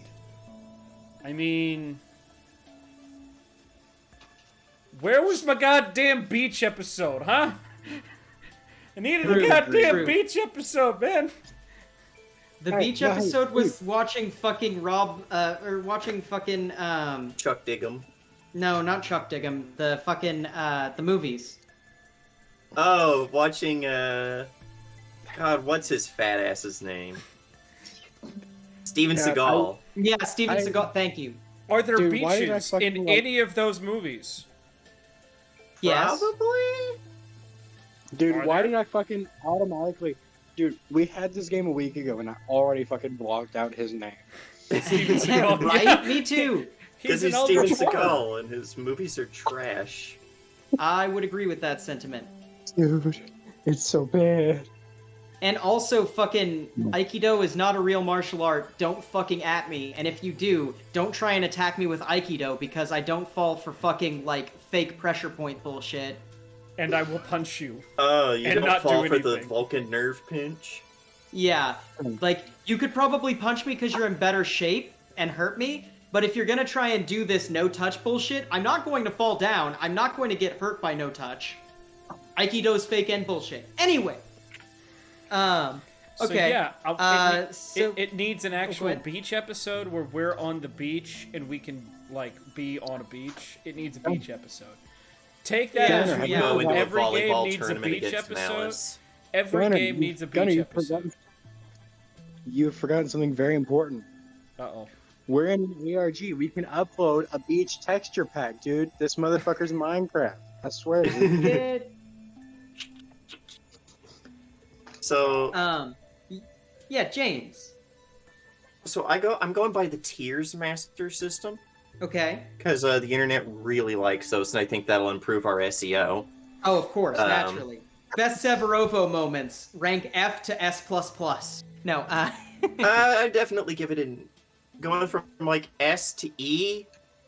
I would definitely give it an A, mostly because I like to leave room for improvement on things. Of course. I do think there were some small times where I felt like there's a little bit, and I think it was like you said, because there was so much we could have done, Mhm. that there was kind of a, well, that was pointless. Yeah. Like old man with the vampire witch wives, Mm-hmm. where I'm like, what was that about? Yeah. But I think that more had to do with just, I think that's less a failing of you and more just the fact that you gave us like a whole smorgasbord and we just decided to eat all the cheese. Yeah, so when you killed Ooh. Avanad, that changed my plans for the simulation dramatically. I was planning on you guys staying in the simulation for at least another 5-6 sessions, which would have had you interact with that plot point more. But then you killed Avanad, and I went, the stakes are completely different now. There is like... But yeah, no, I You agree. can't There was a lot of threaten things to I kill could've- Avanad anymore, you mean? Yeah, Oh essentially. no, they killed the good boy NPC. Fuck. Yeah, no, I it was supposed it to was kill the less good boy that NPC. and more- So it Oh, was wait, less hold on, that hold and on. more I didn't have a sounding board for you guys to go with, / a foil to arguments you might be missing. Because, like, when it's just you three, I don't have control over the discourse. When Avanad's involved, I can point out things that you guys, like, didn't recognize or maybe didn't find focus on, right? Yeah. We focused on the box too hard when we should have been focusing on literally every other piece of the room. Yeah, like potentially something like that, right? Or I can make checks as Avanad that I could DM roll and shit, you know, like just in case I just needed a check to go through, or just say, oh, Avanad can do that with no problem, you know. Yeah. But Why do yeah, you think the I have second- a whole ship full of NPCs that can just be like, hey, you didn't think of this? Yeah, exactly. No, straight up, Avanad was that for you guys, and when he died, I knew I could replace him, and that wouldn't have been a problem. But also, at that point, I went, they killed Avanad, and they feel really bad about it. We need to amp that. That's the important thing right now, not Did we continuing the immediately simulation. feel bad about it? Yeah. No, I remember you guys felt bad about it, like, immediately. Like, Because once he I actually... think, yeah, because our Yeah, thought once- was that he'd be like, no, I can't do that. Yeah, no, like, you guys, the second that he actually killed Avanad, and with no aplomb, right? He went, okay, and then Avanad was just gone. You guys were like, oh, fuck. Oops. Oh, we did the wrong thing. Which, like, made my inner goblin cackle. Yeah. You're Shambo. Shambo. And If only Gary, you could join Fridays and have Shambo. man, if I fucking wanted to destroy my voice every Friday, I'd just go to shows at the Wave. Like, All right. So my yeah. turn. Uh-huh. So, let's see. I have a couple of tier systems to categorize this through to get a final average score, you know? Yeah. So let's start with user friendliness. Now, we have to rank that at a 0, but it's fine because I'm a Linux user. I don't give a single fuck about user friendliness. So that doesn't... This game was not designed with user friendliness in mind. This game was supposed to be prickly through in and throughout. Yeah. So, in that sense, it was technically a 10. It's like that's Cruelty because- Squad. It's intentionally angry at you. Yeah. Now, once again, as a Linux user, does it work? It did in fact work. It did everything desired and possibly more. And also, third little piece there, right? Mm-hmm. Is it was definitely fairly fucking engaging, right? I don't think there was ever a moment where there was never a moment where nobody was engaged. I think there was also never a moment where any less than the full party was engaged, except for like a couple of times where we had to like step away to like use the bathroom or something. Or because we were split up, it wasn't really our thing. So there was like there was a moment where we could just kind of be like mentally check out. Speaking of leaving for a moment. You know, but yeah. I think in that, and there are a good number of other bits, right? Right. And I swear I had them thought up while James and Gunnar were talking. However, now that I'm talking, they escape me. And I hope anyone listening or any of you understand that phenomena, because I hate it. However, I have to rank it as a solid 10. Thank you. It was a lot of fun to play, a lot of fun to help design, and definitely fairly fucking engaging.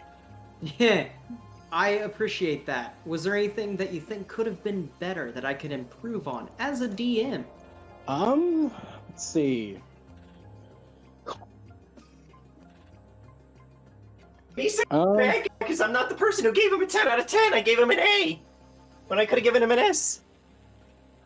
James, do not feel bad. I very much appreciated your input, and I very much agreed with what you were saying, and think that, yeah, those are some things I definitely should work on.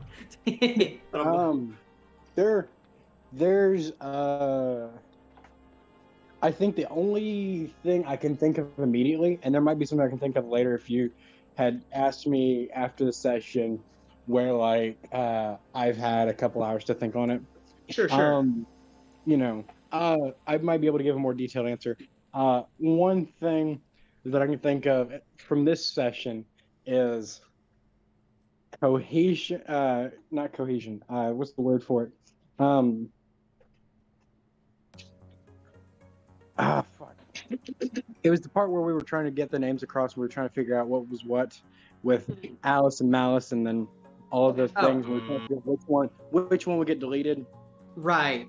Yeah. Yeah. Communication in general. Yeah, I feel that. Or like speaker and listener kind of got blurred a couple times. That is true. But that's just pedantry. Yeah. I mean, no, I get it though. They were like not super distinct. Like they were distinct, but they didn't have. They were all flash and no substance, I think. But which that is what the nature of the beast of what they were. Mm-hmm. Yeah, and I think for what they were done really well. And I think the only thing that confused me about it was the fact that the speaker was the one that was out there, and I mean he looked like a speaker. However, he was also listening in on us. Yeah, that makes sense. So the line of logic I had was speaker speaks to the listener who writes it down. Yeah. And I get how that's confusing too. Yeah. And it's if that's the only thing I can think of immediately, that's a good thing. Yeah. No, I get that. Hell yeah. Well, gentlemen, I have had a wonderful time doing this campaign with y'all. You are some of my favorite players in the biz.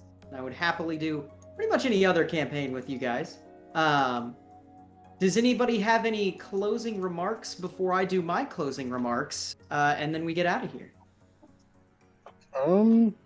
This is a very nerdy reference, but this game made me feel like we were in a Kobayashi Maru.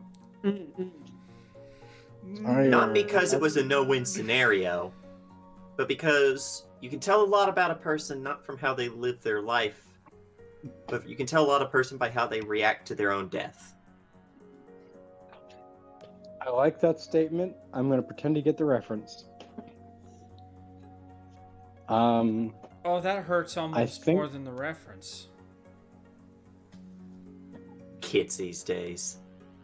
I'm sorry. Mike, I cannot don't watch. hear you if you're I don't watch- talking. Yeah, I can't hear him either. I am still new on Star Trek, so Okay. yeah. That That's- one slips past me for context, but I understand what you mean though. This sort of situation of It's like, the Wrath of Khan. how does one choose to die? Wrath Yeah, of Khan, so- very beginning of the Wrath of Khan. Very beginning. Okay. It's just it's a Starfleet test where it is a no-win There is no win, scenario. yeah. Just test how does the officer prospect react to being in a no-win scenario. And then, Yeah. of course, Okay. you've The got most- fucking Captain Kirk Kirk, come along. who Well, I came along. I hacked it. just rewrote the programming. I don't believe in no-win scenarios. Bullshit. Anyway, Okay. Okay, this makes more sense. yeah. Okay. Mm. Off the top of my head, I can't think of it. I can't think of any closing remarks off the top of my head. However, Mike, we should definitely do that thing that we talked about before we talked about the game, like the first time. Oh, yeah. Agreed. Yeah. And Gunnar, do you have any closing remarks, or are we settled on that? You know, I think closing remarks. This is one of those games that I'm really gonna miss not being able to play for the first time again. You know that feeling? Just it's one of those where honestly that is some of the highest praise I can give for this game. Oh, It's Yeah. one of just Thank you. oh man. And I guess that's the only downside of these guys. This great idea as it is, you start it, and once you're here, you can't undo it. The Mhm. thoughts have been thought. But other I than that, appreciate that. You got me all blushing like a schoolgirl. Stop. The magnum opus. my door is still locked. Don't get any funny ideas. Oh, Gunner. No. Are Please, you just no, not making the grandma Margaret noises in the voice. background? Yes, he Not is. the Margaret. God. Oh, yeah. boy. Oh no, she's had too many kids. You know she Shit. fucks. God. Jesus. Yeah. For my closing remarks, this campaign was fantastic. It wouldn't have been possible without you guys. First and foremost, you guys, fantastic players. I love having you. You met and exceeded every single expectation I had for you guys. It was great. This has been one of my favorite campaigns to date to run because I knew that my players were going to be there for it and we're going to really put like 100%. And that's a good feeling as a DM. It also would not have been possible without Paradise Theater as a whole, for just getting all this put together and inspiring me to fucking try and push my boundaries as a DM and, trying to show everyone out there. And, like, whether you liked it or didn't, it's going to be on YouTube, the whole thing, which is awesome. I think it's my first campaign that the entirety is actually going to be recorded, which is really cool. I'm glad that this is the first campaign for that, if it is the first campaign, because it really sets the pace for what I want to do. But yeah, whether you like it or don't, I want to hear about it. You can send an email to paradisetheater@gmail.com. You can leave a comment on the YouTube if you see it, that sort of thing. And yeah, like honestly, just in general, thank everyone. Like thank you guys, my players. Thank you so much. I love you guys so much, and I really appreciate it. And thank you for anyone who's tuned in throughout this time. It's awesome. It's awesome, and genuinely, this channel is one of the things I am most thankful for. Not just for getting to entertain people, but also getting to be a part of a network with all of my friends and just consistently being able to play games with them and do art together, because this is art.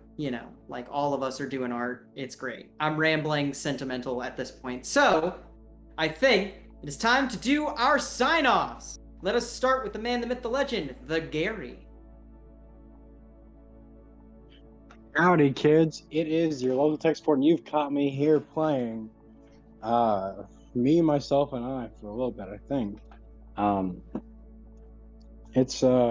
It has been a hell of a ride, and it's probably going to take me a couple weeks to get used to, like, my Thursdays being clear. There's always However- another game you could join. Maybe There we'll is. go Use to the you. Netrunner. However, if you want to catch me,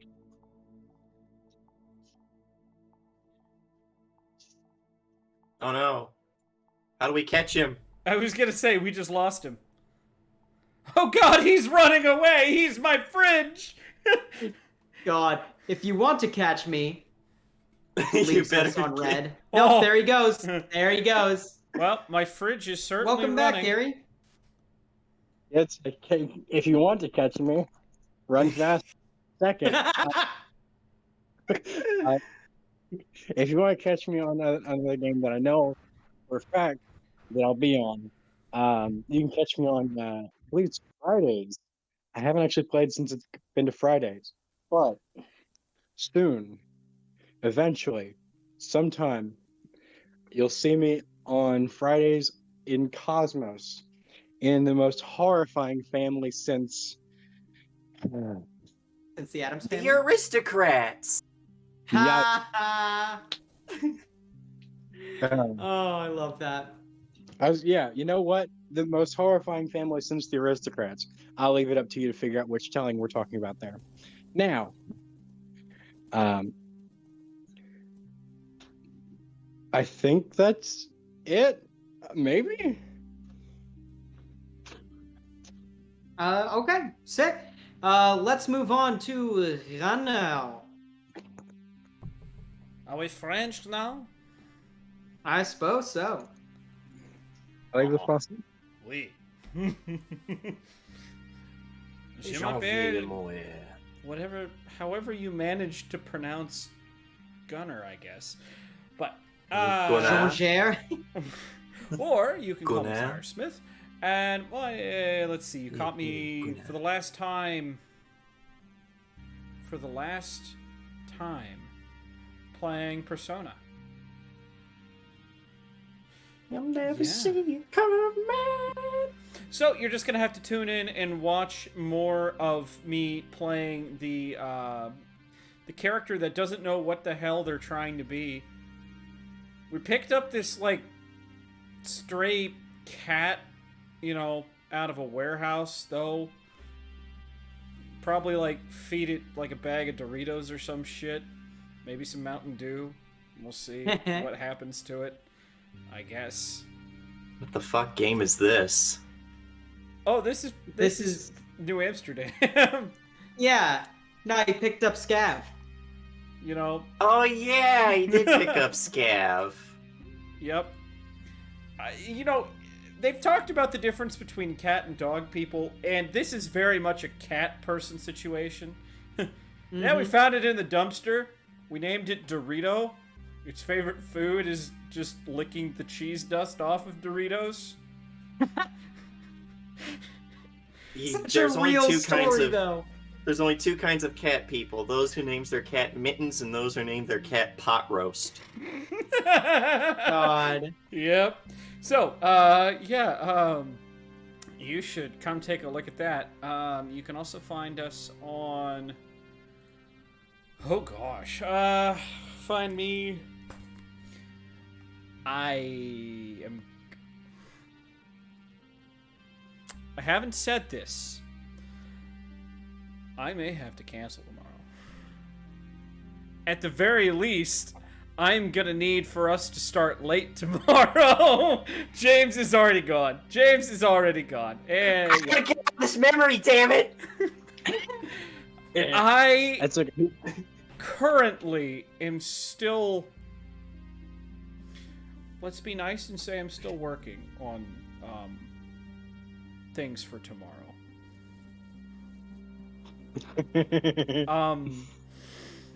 And also, I'm not gonna have a ton of time to do that because I gotta be up at 7.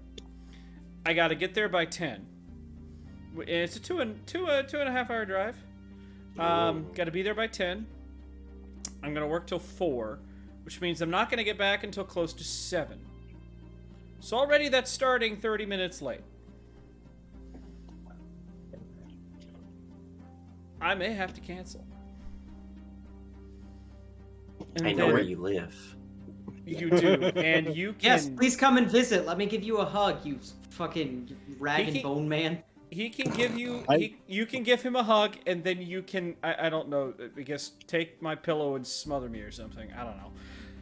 But Nothing that gentle. Ooh, ouch. Nice. Or ooh, interesting. Buy me dinner first. Anyways, you can also catch me on Sundays where I will definitely be because, fuck, things are getting good now. Everybody knows I'm a super secret agent, but nobody knows which side of the game I'm playing on. I don't know what side of the game I'm playing on. Basically, it's just, is this information useful? Yes. Alright, give it to Zeminiar. Will this information save somebody's life? Yes. Okay, give it to the crew of the Calliope. Huh. Anyways, yeah, you can find me on Monday and Wednesday, and it's Thursday again. So that's me. Sick. All right. That brings us to Yames. Hi ho, friendolas. My name is James, otherwise known as Nihar. You caught me here playing myself, my least favorite character. You can also find me here on Fridays, where I play 11 different characters who I like a hell of a lot more. Looking forward to playing some of them. I want to get out of this dream so that we can get in combat with Growl, so that I can fucking annihilate someone in combat. Although with my luck, he'll never hit anyone. It'll be a fucking Kyra situation. You can also find me here on Sundays where I run yakshas, where, yeah, these guys, let's see, what happened recently? Well, we got one person who's beat someone up at a CVS after nuking 100+ people. Got one person who's going through their midlife crisis and shaved their head, quit drinking, started smoking.